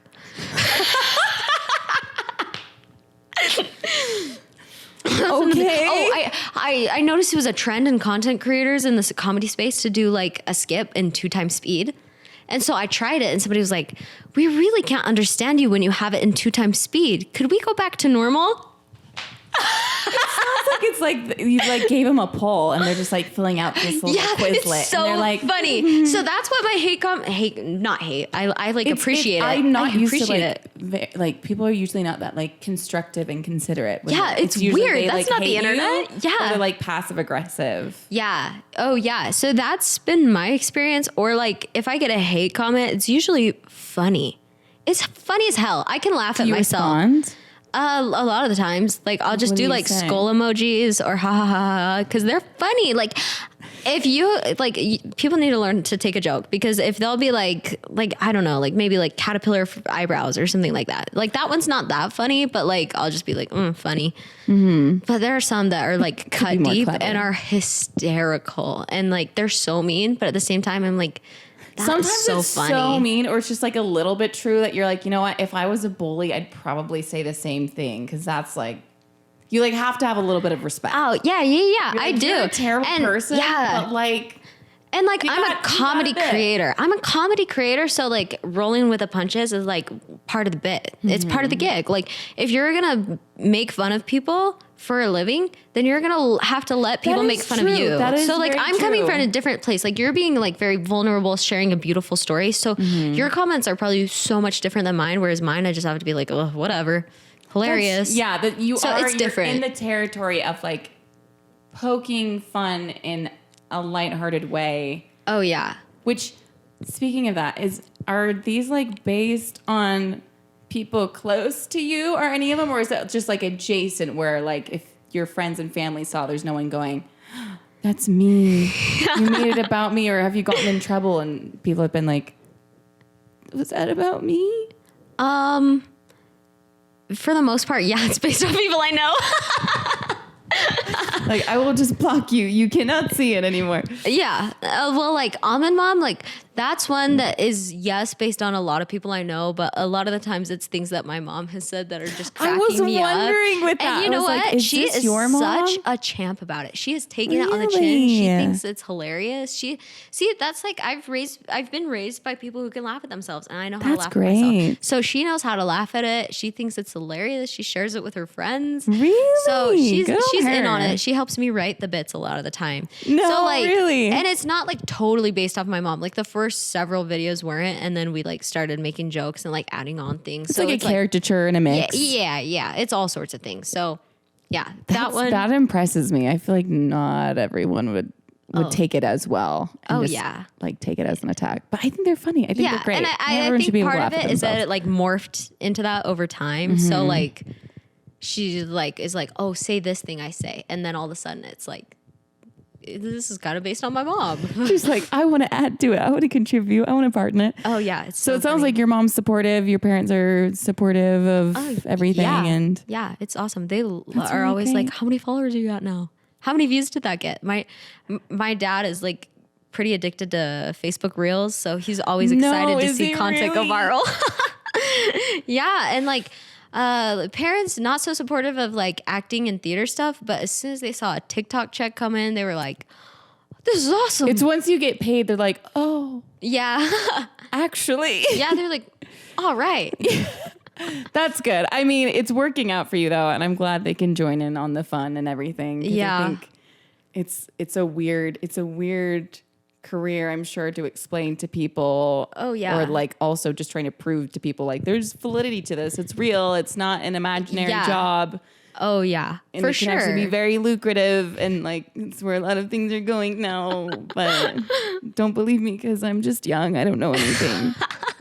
Yeah, it's so fun. It's like you can ask for more. That drives me. I saw one of the things you have on there is, I'll just get into it, is are you offended when people call you an influencer? This is something that I think is fun to talk about because I have met up with a lot of creators who get mad when they get called influencers. And for me, I'm just like, A, focus on the title, B, trying to divorce yourself from the what you are. Like that is, have you been paid to get other people to do something? To buy something? Yeah, you influence the people. So by definition, you are an influencer. I feel like a lot of people in the content creation space, I feel like everybody thinks they're not like other influencers. Everybody that I've met, they're like, I am not like other influencers. I like to do this, this, and this. Yeah, like everybody is like, oh, I'm not like the others. And I'm like, can you just own to the fact that like admit, just be grateful. Like, this is awesome. I will take that title any day. This is it like they're different as an, oh, I'm not a diva? Like, what misconception are people saying? It's like people try to act like they don't like it, you know? Or like, oh, they're above it. They're like above it. Like they didn't even try. Like, oh, I just happened upon this. And like, if you did, good for you, because that's really and then lucky. They're like, you have to know what I'm talking about, right? Like when they are like, I just happened upon this. I don't even love it that much. Please don't use that term. I'm not an influencer. It's funny to me when I can get like, I don't want to go around telling people like I'm an influencer. Oh, I don't because I want to be taken seriously. But also when people like profit off of something and then are like, yeah, I'm too good for it. I don't want to be known as that. That's embarrassing. And it's like, people are like taking your words and they're affecting their lives and they're buying your products and then you're like insulting it. Yeah, there are a lot of influencers who are like acting like they're above it, and it just makes me so upset because I'm like, so many people would like kill to be you, dude. They don't make money off of it. Just be grateful. Like, Yeah. I don't know. Like, and maybe it's just been my experience with meeting people like that, but I've also met like freaking awesome influencer content creators who are like know they're living the life, and they're like, I worked hard to be here. I love this. I will continue to work hard. I love my audience. So like, my goal is that's to really be like good. that. I don't know. Is that even in line with what you're asking? Because I do not care if you call me an influencer, because That's totally I in get paid line. to tell you to buy products. So I'll take that title any day. That's really good. It is kind of rarer, and I ask that because it's a like specific thing that you've run into before. And then going off of that with like influencer culture, have you done a lot of collaborations with like influencer to influencer or events? And what has your experience been with that? I mean, so far there's some people we've met that are above it. For the most part, I just because of my style of content, I don't do a ton of collabs. And also a lot of the people that, I mean, in Utah, there's not a lot of people in the like comedian niche. No, it's very lifestyle mom. It's very lifestyle mobby blogger. So there's not really a gang for me to hang with here. You're usually making fun of them. I was like, it is your niche, just a different perspective of it, and they might not want to collab. Like they are the sub. Why did they like me? Why am I not a part of Mom Talk? I was like, well, hon, I mean, I don't know how to break it to you, but yeah, haters be standing outside the club because they can't get in. I'm the hater. but we're all laughing, so it's really great. That is true. There's not really like a comedy, but I'm sure you've still gotten, like you said earlier, you got invited to an event. I don't know if you went, but yeah, I didn't go because I couldn't go. Okay. I would go if I could go. Nope. Yeah, but a lot of my friends are like long distance and like we'll call. Or London, his name's London Lazarson. He's like, I love London. Like, oh, you know London. Yeah, because I love London. Chambers, that's my connection with him, because OG Chamber days. Oh, wow. That's huge. I've always wondered what he was like as a creative director, because he's got such a big personality, and he's great. So fun. He's so talented and so nice. He flew up so fast though, and then he was like, all right, I'm out doing my own thing. So. Yeah, well, we're buddies. I love him, and my other friend is James CO, and he's given like James and him have like really helped me grow a ton. So I have friends who have like helped me just like I would not be where I am without like their advice, their guidance. Like they're amazing. I have another friend who's in the UK. Her name's Freya, and she's an amazing comedian.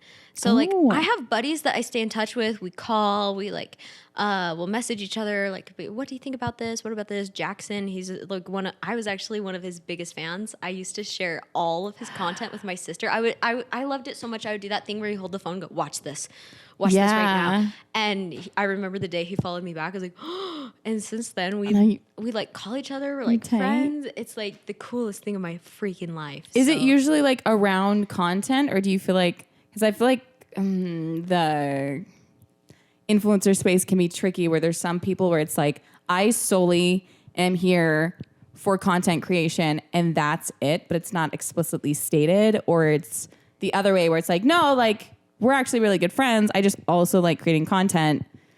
And it's like, do you outline those things, or is it just kind of like, if you're going to be friends with them, you're friends with them in real life as well? Or is it like, this is more like business? You know what? Because I feel like I've attracted a lot of the people who are very focused. Like you kind of attract what you are, and all of the people in my spaces, like London, James, right, all of those, Jackson, all of those people are very focused on the hustle and the grind, and I appreciate that. So honestly, like none of us have time to go out and like gossip and do drinks, like none of us are. So those friends, like all we talk about is content, but not in a way that we're using each other, and more in a way that like we just are really passionate about the subject and can relate on it and want to help each other and see each other grow. And I mean, at least that's how I see it, is I have these friends that we're like all striving toward the same goal and can help each other. So, I mean, that's how I see it. But I also haven't met enough people in this space, because really I've only been like relevant on TikTok for a couple months. Like I've really only been like worth like interviewing for a couple months. So I also haven't met enough people to have somebody that I'm like, we're besties in real life and on the internet. So I also feel like, I don't know if this is just me, it feels like the comedy space is maybe less, I feel like the more aesthetic LA influencers are the ones that like live together in houses and like create content and do dances together, whereas I feel like you might be in a more specific, isolated niche. Yeah, and I mean, comedy's cool because we totally could collab with each other, but we're all like different styles of comedy. Like I don't have any friends that are like specifically sketch comedy, and my one friend that is in the UK, so it's like a little bit tough, you know? But with you, are your influencer friends like your real life besties? Or how does that work for you? Because you're more of like sharing your life on content, so that makes it different. I like the people I'm closest to are typically not within the influencer field. I do have genuine friends within the influencer field, but I don't, like the people closest to me are usually just don't happen to be in it. I also think like lifestyle wise, I feel like the things that I'm invited to a lot of the times, it's totally great and I appreciate it. I love it. But again, it's like there's a lot of like, you know, mom influencers and I don't really fit in that niche. And also it's like they're all married and like all that stuff. And I'm like, divorce. I'm like this sad new, you know what I mean? Oh, I know you. So are you okay? Yeah, exactly. It's like, hey, I've seen your stuff. It's not really like what would we collaborate on? I'd be like, is your husband like actually a good guy or not? You know what I mean? Like, oh my gosh, yeah, let's do gentle parenting together. Those videos you do are like triggering in a great way. I'm like, I watch them like, this is so real. I know it's fake, but it's real. It's so sad. Oh my gosh, I love them though. But I feel like I kind of, because I'm like, I'm not married and I don't have any kids. When I was younger, when I was like 20, it was like fine. But now that I'm like 25, turning 26, I'm kind of like, I'm in that weird like anomaly space in Utah where it's like, oh, like what is, like, are you like, are you going to get married? Like, is something going to happen? Are you going to have kids? And people just don't really know what to do with me. Yeah. They're like, oh, like I'll send my content to a friend of mine or I'm going through it or whatever. But like in regards to like, socializing, I feel like a lot of time, and like unless they're an actor, I feel like people just don't know what to do with me. You know what? Also, I don't know. I feel that too. I'm guessing, it's like a similar thing where it's like it's so if you don't share the same type of content, and then you're meeting at these like kind of touch and go events, it's like what do we like, talk about? I have gone to some events and every time I just feel like a theater kid. That's what I feel. In a lunchroom. I feel like a theater kid in a lunchroom. I'm like, and the thing is, people aren't usually, I've had mostly good experiences. And I think a lot of people, there's been some people where I was like, I can't tell if they think they're too cool or they're just like anxious, because I've definitely probably given off a vibe where I'm like, I haven't talk to people. I haven't initiated because I was just overwhelmed. I'm like, there's so many people. I don't know anyone. I don't want to interrupt. I feel weird. I feel awkward. I didn't dress right. So I'm like, I can't really tell. I haven't had a lot of bad experiences. Oh yeah, same. But I definitely don't feel like I fit in. Yeah. And like I kind of have the workings of like a Utah girl where it's like, I get my nails done and I have blonde hair and I like girly things. But then I feel like if I try and have conversations outside of like content creation or very specific niche things, there's just like a disconnect. Yeah. I don't really feel like people like want to talk with me. Maybe that's just my head, but I feel like people are really nice and like will come up and say hi and initiate with me. But I just feel like I'm like, I don't know how many people like want to connect, or it's just kind of like, know, or like I want to like say I said hi. Yeah. Oh, you know what I feel like? I feel like I'll see somebody that I recognize and I'll instantly like feel like I get energy at these events because I'm like, okay, this is like super exciting because these are people that I'm fans of and it's like a networking opportunity. So I'll like overdo it and I'll come over and like smother them. Hi, I love your stuff. But that's so, and then they sit there and they're nice, like, though, as opposed to like, oh, I follow you, I guess. You know, I'd rather be smothered than, but maybe that's just me. I'd I rather don't know, be because smothered. I feel like think the it's reaction a I get is compliment. like, thanks.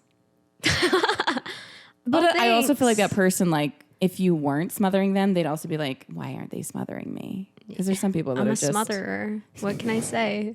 a smother comedian. Hey, you know, Yeah. it's a good thing. I like it. I prefer someone smother me because then I feel like, okay, you don't hate me. Yeah. So we can start with that and then we can go from there. But yeah, no one's really been mean. There's like a TikTok going around about, did you see that New York influencer thing? Oh, yeah.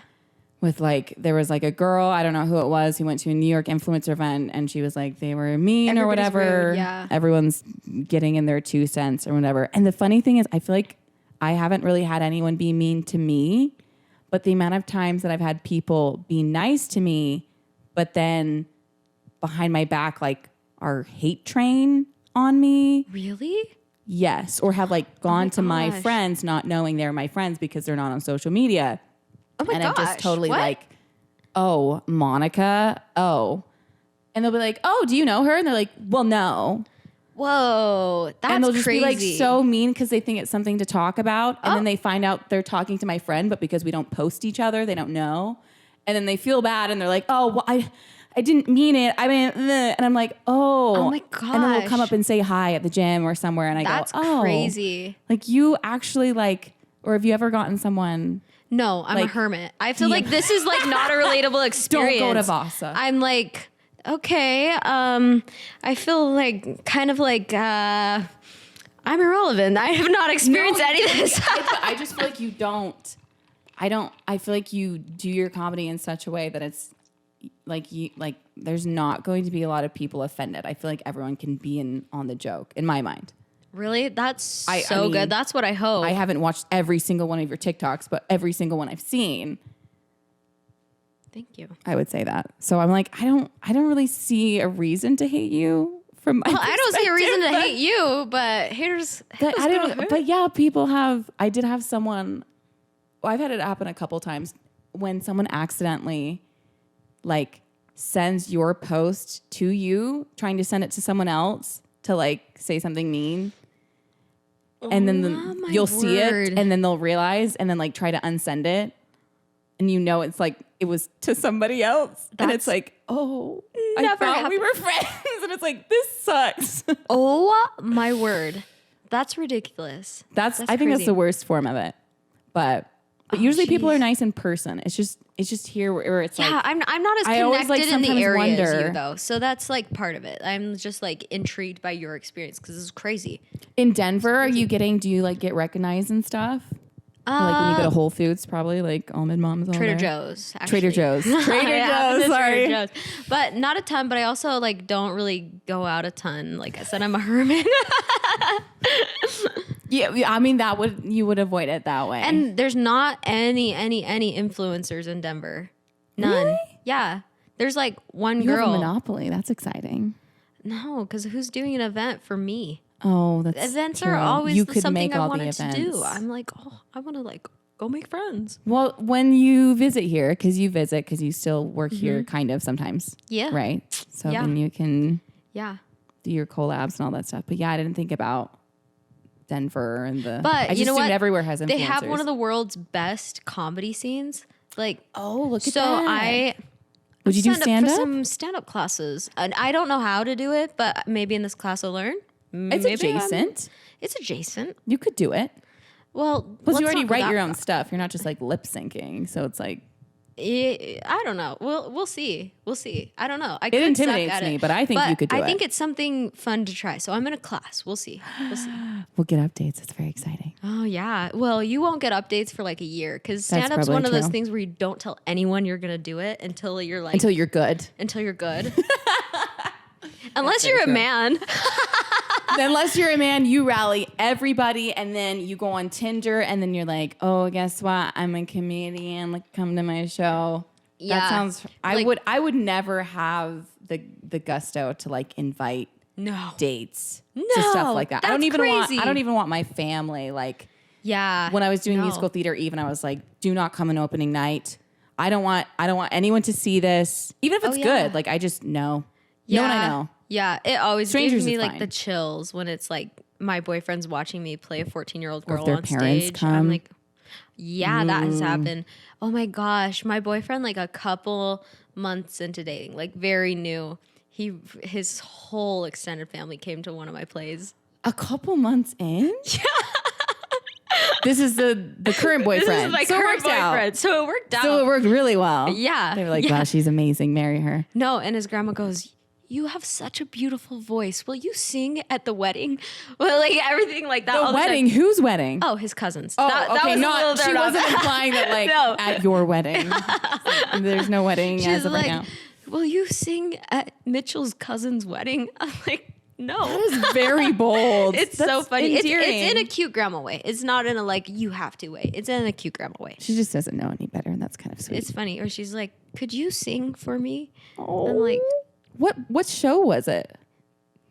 "Into the Woods." Were you Little Red? Yeah. What the fuck else would I be? I Bleep. I just had to confirm. I just said, but I didn't say who were you because I was like, you were definitely Little Red. Yeah, I went Not through a bad weird thing. That's phase a where great I always role. played like the 14-year-old girl because only Yeah. women over 40 and under 20 can be funny in musicals, right? Yes. I feel like musical theater is kind of, no offense, but like stuck back in the olden days a little bit when it comes to like stereotypes. Oh, it's still like yeah. you have to be this size and you have to be soprano and you have to be this to be the ingenue. Oh yeah. And if you're not that, it's not happening. And the same thing Yeah, with like for little sure. kids. And if you're Mrs. Potts, you can't be pretty. If you get cast as Mrs. Potts in a junior high musical, good luck, Charlie. That is trauma. Get therapy. I don't know. Oh, that's so funny. You played Mrs. Potts, you're the mom friend, and you have a really big You purse. are. You have the Mary Poppins purse. I did have the Mary Poppins purse. I was not cast as Mrs. Potts, but I wasn't Belle either. I was never the ingenue. It's okay. My voice was too low. Speaking of dating, you met your boyfriend in Utah. Yes. Did you have crazy dating stories, or did you avoid the Provo? Dating in Utah, I always had a hard time dating before I met my boyfriend because most of the population here is LDS, and my family left the church when I was like 13, 14, right? So trying to date, especially in high school in Layton, was so hard because LDS people don't want to date you when you're not, because that's like how they're raised. No They'll hate. convert you. Flirt to convert. Really not though. Like Really, you didn't have that? no, not Maybe at that was all. more of a girl thing. That was to more of a guys. girl thing, I think, because I had like a lot of friends that were like, guys are "Oh, just he's like, not, no. but-" Yeah. The guys are like, no, I don't want to date a girl who's not. Like, it's intimidating. It's like embarrassing if you bring them to a dance and they like wear something like that you don't want, like Yeah, it's like, so that was really challenging growing up. But then if you're not LDS and you try to date not LDS guys, they immediately think you're like down for whatever. They're like, oh, That's you're not. That's the crazy thing. It's Yeah. like there's such extremes. Like you were saying black and white. So like I for the longest time had a hard situation because I'm like, okay, I have all these people thinking that I like don't have any values, any morals because I left the church, and that doesn't mean that. I still have certain standards that I believe in and I want to uphold certain things. But on the other hand, like I literally can't date these LDS boys, and like those were all my friends who I really in high school was like, I want to go to the dance with one of my guy friends, and like that wasn't happening, right? And these are the guys that you grow up with and like idolize, and you're like, oh, these guys are so sweet, but like they don't want anything to do with you. it wasn't an option. It wasn't even an option, not a thought in their minds. So that was really challenging. That it's a culture that makes it really, really hard to date both ways. So I think the Utah dating culture is definitely brutal. I'm so lucky that my boyfriend was in a similar situation as me. Really? Yeah, he was raised LDS in Colorado. He's from Colorado, and then he left the church on his own accord as an adult. So it was like the perfect situation, and that's what I always said I wanted. I wanted somebody who like could understand where I'm coming from with like some of my things, but like has also, we just have a really similar set of beliefs, and I'm like, the odds that I could find that were so slim to none. Like Wow. he and yeah, I think we agree on so many values, and that's like exactly what I wanted. But that was so hard to find. So like my heart goes out to anybody in a similar situation trying to date in Utah. It is a nightmare in that situation. I feel like as a kid too, that like, I don't know, I feel like that would mess with like feeling loved or feeling worthy of love when it's like you're just not even an option. And then like, where are your options? Where do you go? Like, yeah. what like do you do? not being asked to dance and being like, well, I have a feeling why, or like, oh, I remember one time, one of my groups did like a double date to the temple. Oh. And it was all of my friends. No. And I was like, oh, I can't be invited. I literally can't. It's like not really anyone's fault, but like, but it's I isolating. literally can't go. So it was really, really hard. Even I remember when all my girlfriends turned 12, they got like the temple recommends and did like a party of everybody going together, which is like really weird. No offense, but I don't think I ever did that. That's interesting. yeah, they did like a party. They did like the moms and the girls went to do that. And then after they like came home and did like a lunch. Mm-hmm. And were like, you invited to the lunch? Yeah, I was invited to the lunch after and it was so awkward. And I was like, wait, you guys were hanging out before this? Oh, or like even like down the years that would continue to happen. I would like see it on Instagram. I'd be like, what the heck? One really hard time was my girlfriends were doing a project for youth group where they like had to do a scavenger hunt. And one of the things on the scavenger hunt was go to somebody's house who is inactive.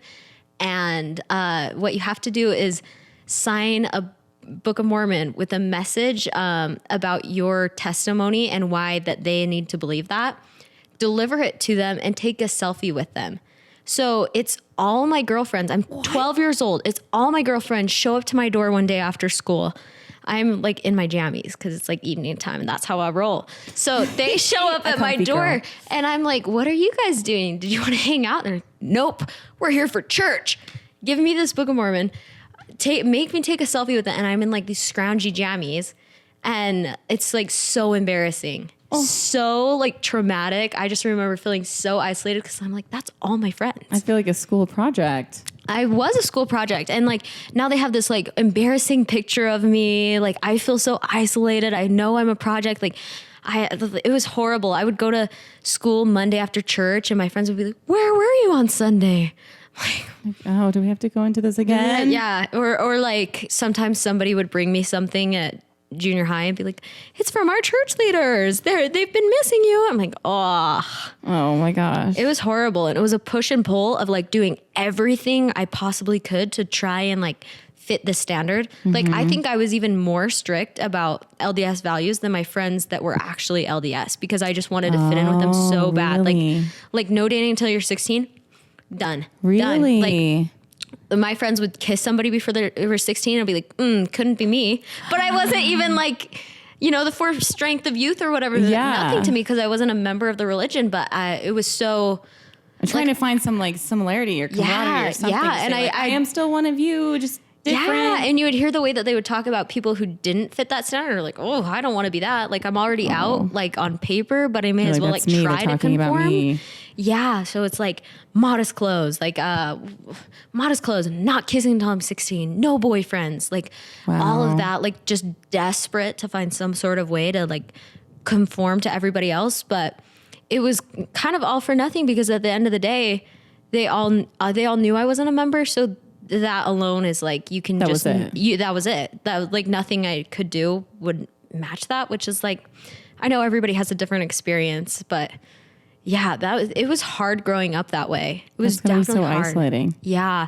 And it's hard to know what it's like and know what it's not like, Mm-hmm. To have both of those things conflicting in your mind. Like I even remember I'm 18 I'm like applying for colleges and I'm like, you know what?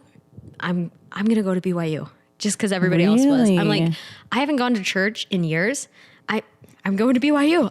I'm going to do it. I'm going to do it. And all my friends are so excited bringing me to church on Sunday.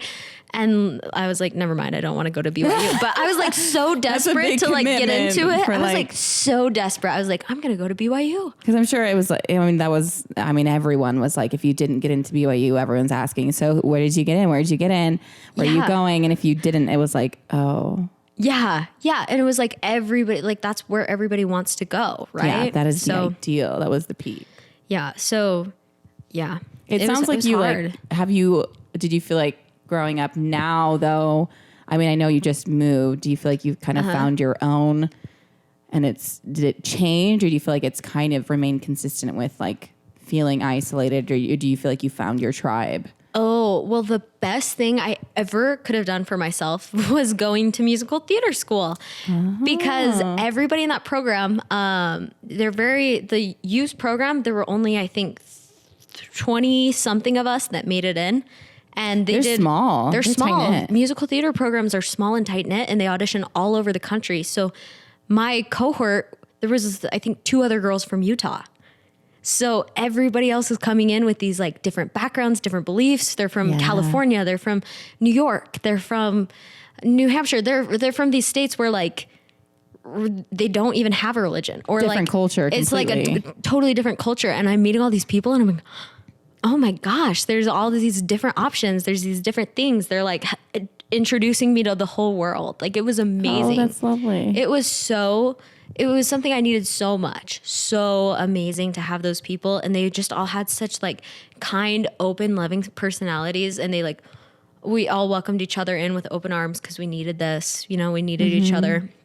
So that was just an incredibly like moving, like crazy experience to get that. And not a lot of people do. So I was so grateful to learn, okay, there's more to life than this. Like it gets better, right? Yeah. Even being at the U dating got better just because I'm in Salt Lake near a campus where everybody's coming from all sorts of different backgrounds. Yeah. And I'm meeting guys who You're the only one that's different. Everyone's different. Yeah, everybody's different. So game changer for sure. That's I was good. so glad that I did that. Okay. You kind of talked about advice you'd have for people who want to do something similar, and you had some great points on that. I want to know, I have 2 last things. Oh, so hit it. 5 years from now, what would your ideal life look like? Or you can say 10 if you feel like 5 is not far enough in the future. I literally don't know. It's removing, You're too spontaneous. It's removing the absolutes, the nevers and the always that makes me go like, man, I don't know. I have a lot of irons in the fire. Mm-hmm. I would love to continue creating content. I would love to continue doing a little bit of what I'm doing now, producing. I would like to get out of producing small budget, teeny tiny Facebook ads and maybe get into producing big commercials, Really? Yeah. I'm really into gaming Facebook ads and doing all that. Mm-hmm. But I would love to be able to say, hey, this is the commercial I want to make. We need this, this, and this. I love that part of it. Oh, I love that. I love that part of it. Or even just consulting brands rather than sometimes I have to do a lot of the doing side of it. Would love to get more to here's what you need to do, this, and this. And delegating to someone else to execute it. Is that what you're saying? Yeah, more on the creative side and less on the doing side. Because now I'm kind of the busy bee. A hybrid of all of it just because I do work at a startup. So I'm kind of jack of all trades, Uh-huh. So, I think I would like to be able to do more of what I love and less of what I don't love, which I know is right around the corner. Yeah. So I'm excited for that. And then, just continue to grow as a content creator, continue to grow as a person. Who knows where I'll be living, what I'll be doing for real. But you're okay just with whatever it is, you've got your stokes in the fire and then come what may, you'll see from there. Yeah. It's basically, it's am I happy? Am I content? Let's write it out, Yeah. You're doing great. You're killing it. So I'm excited to see where you go in the next 5, you. I'm excited to see where you go. Years. I bet you could be on Disney Channel. I mean, you'll get there first, but I've been trying. No. High School Musical. The only way they're filming here, but I'm too old now. I've aged out, so bummer. You could be an older sister. I could be. Or a teacher maybe at this point. Ew. Ew. Don't like that. Mrs. Darbus. Just kidding. A hot Mrs. Darbus. What kind of acting do you want to do? What's your dream project? Just good storytelling and a good character that challenges me just enough, which could be anything. Ooh, what network? Movie, TV, what network? I don't have a specific, everything's mostly streaming now. I feel like HBO is fairly consistent and solid. Not everything they've done Velma was a miss. But I honestly, anything BBC, I would love to just like do British Downton television. Abbey. That's the most popular one. It's great too. Like whoa, you called me a normie. Random. No, it's good too. But I'm like, oh, but like it kind of became too Americanized, so it's not as good now. But like anything BBC is really good. That would be the dream. That's my dream. awesome. That's awesome. I never would have guessed that. That's crazy. It's super random. Really? I just think it is like the most well done storytelling. So like the most trained actors. It's just wow. really competent people. Oh, that's okay. I can see There's where you're less coming from because you're celebrities so and more in it about- for the craft of it all, and that's Thank amazing. you. That's I'm like trying. that is something that I respect so much. That's so phenomenal. But I mean, but that's you with like everything you're doing is like you are so like honed in and focused and killing it oh and my god, thank you, improving every day. So thank just in you. different fields. I don't know. Sometimes my TikToks suck. But I mean, but that's the beauty and also the terrible thing about like social media and having to like prove to people like, no, like wait it out. Not everything's going to land, but things will land. And you have to trial and error, which is scary. And especially now as it's more and more saturated and all that stuff. Yeah. But you're still doing really well. And speaking Thank of TikTok, you're doing really is well. that like the main platform? Do you have other platforms you want to direct people towards just to wrap it up? Say like, Okay. where can you find me? Where can you find me? I'm on TikTok. Do I look at the camera for this one? If you Or is that want. unnatural? No. She rotates. Here's where you can find me. Sorry. For realsies, you can find me on TikTok at Tyler Bender. 2 R's in Bender. There's a dot in between. Sorry. Okay, Embarrassing. I'm glad you said that because I would have not. I know. It's the worst. You couldn't get Tyler Bender? No, it's my Musical.ly from when I was 12, and I can't delete that's it. why. Oh no. Embarrassing. That's funny. That's kind of cute. N- You've come a long way. It's embarrassing. It's embarrassing. It's just great. Anyway. And then I'm on Instagram as Tyler Bender, Bender with 2 R's. And yeah, consistently didn't get the username. Yeah, but other than that, probably don't find me on YouTube because it's not that good yet. What about LinkedIn? Oh, I love LinkedIn. I'm like, you are a LinkedIn nerd. I can Connect tell. and endorse me on LinkedIn. How the people are gonna be like, I'm not even on LinkedIn. Like, I don't care. Yeah, your audience is like, what is that? What I is thought that was for old people.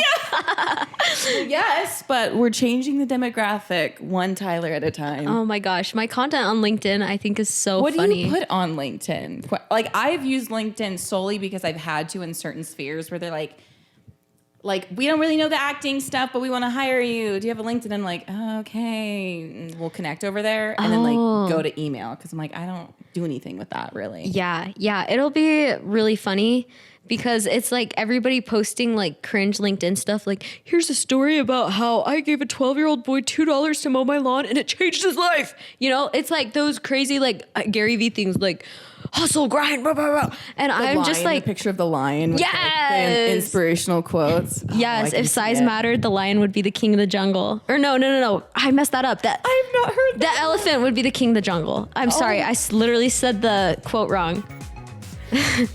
Someone needs to brush up on their LinkedIn lingo. Embarrassing. Yeah. What awkward. I I'll cut post it is out. like everybody's posting that, and I'm just like, hey, like a picture, just like it's me.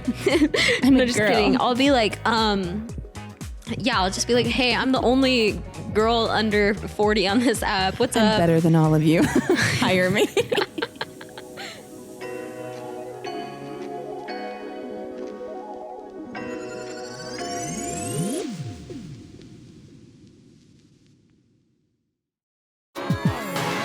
This was a Titan Media Collective production.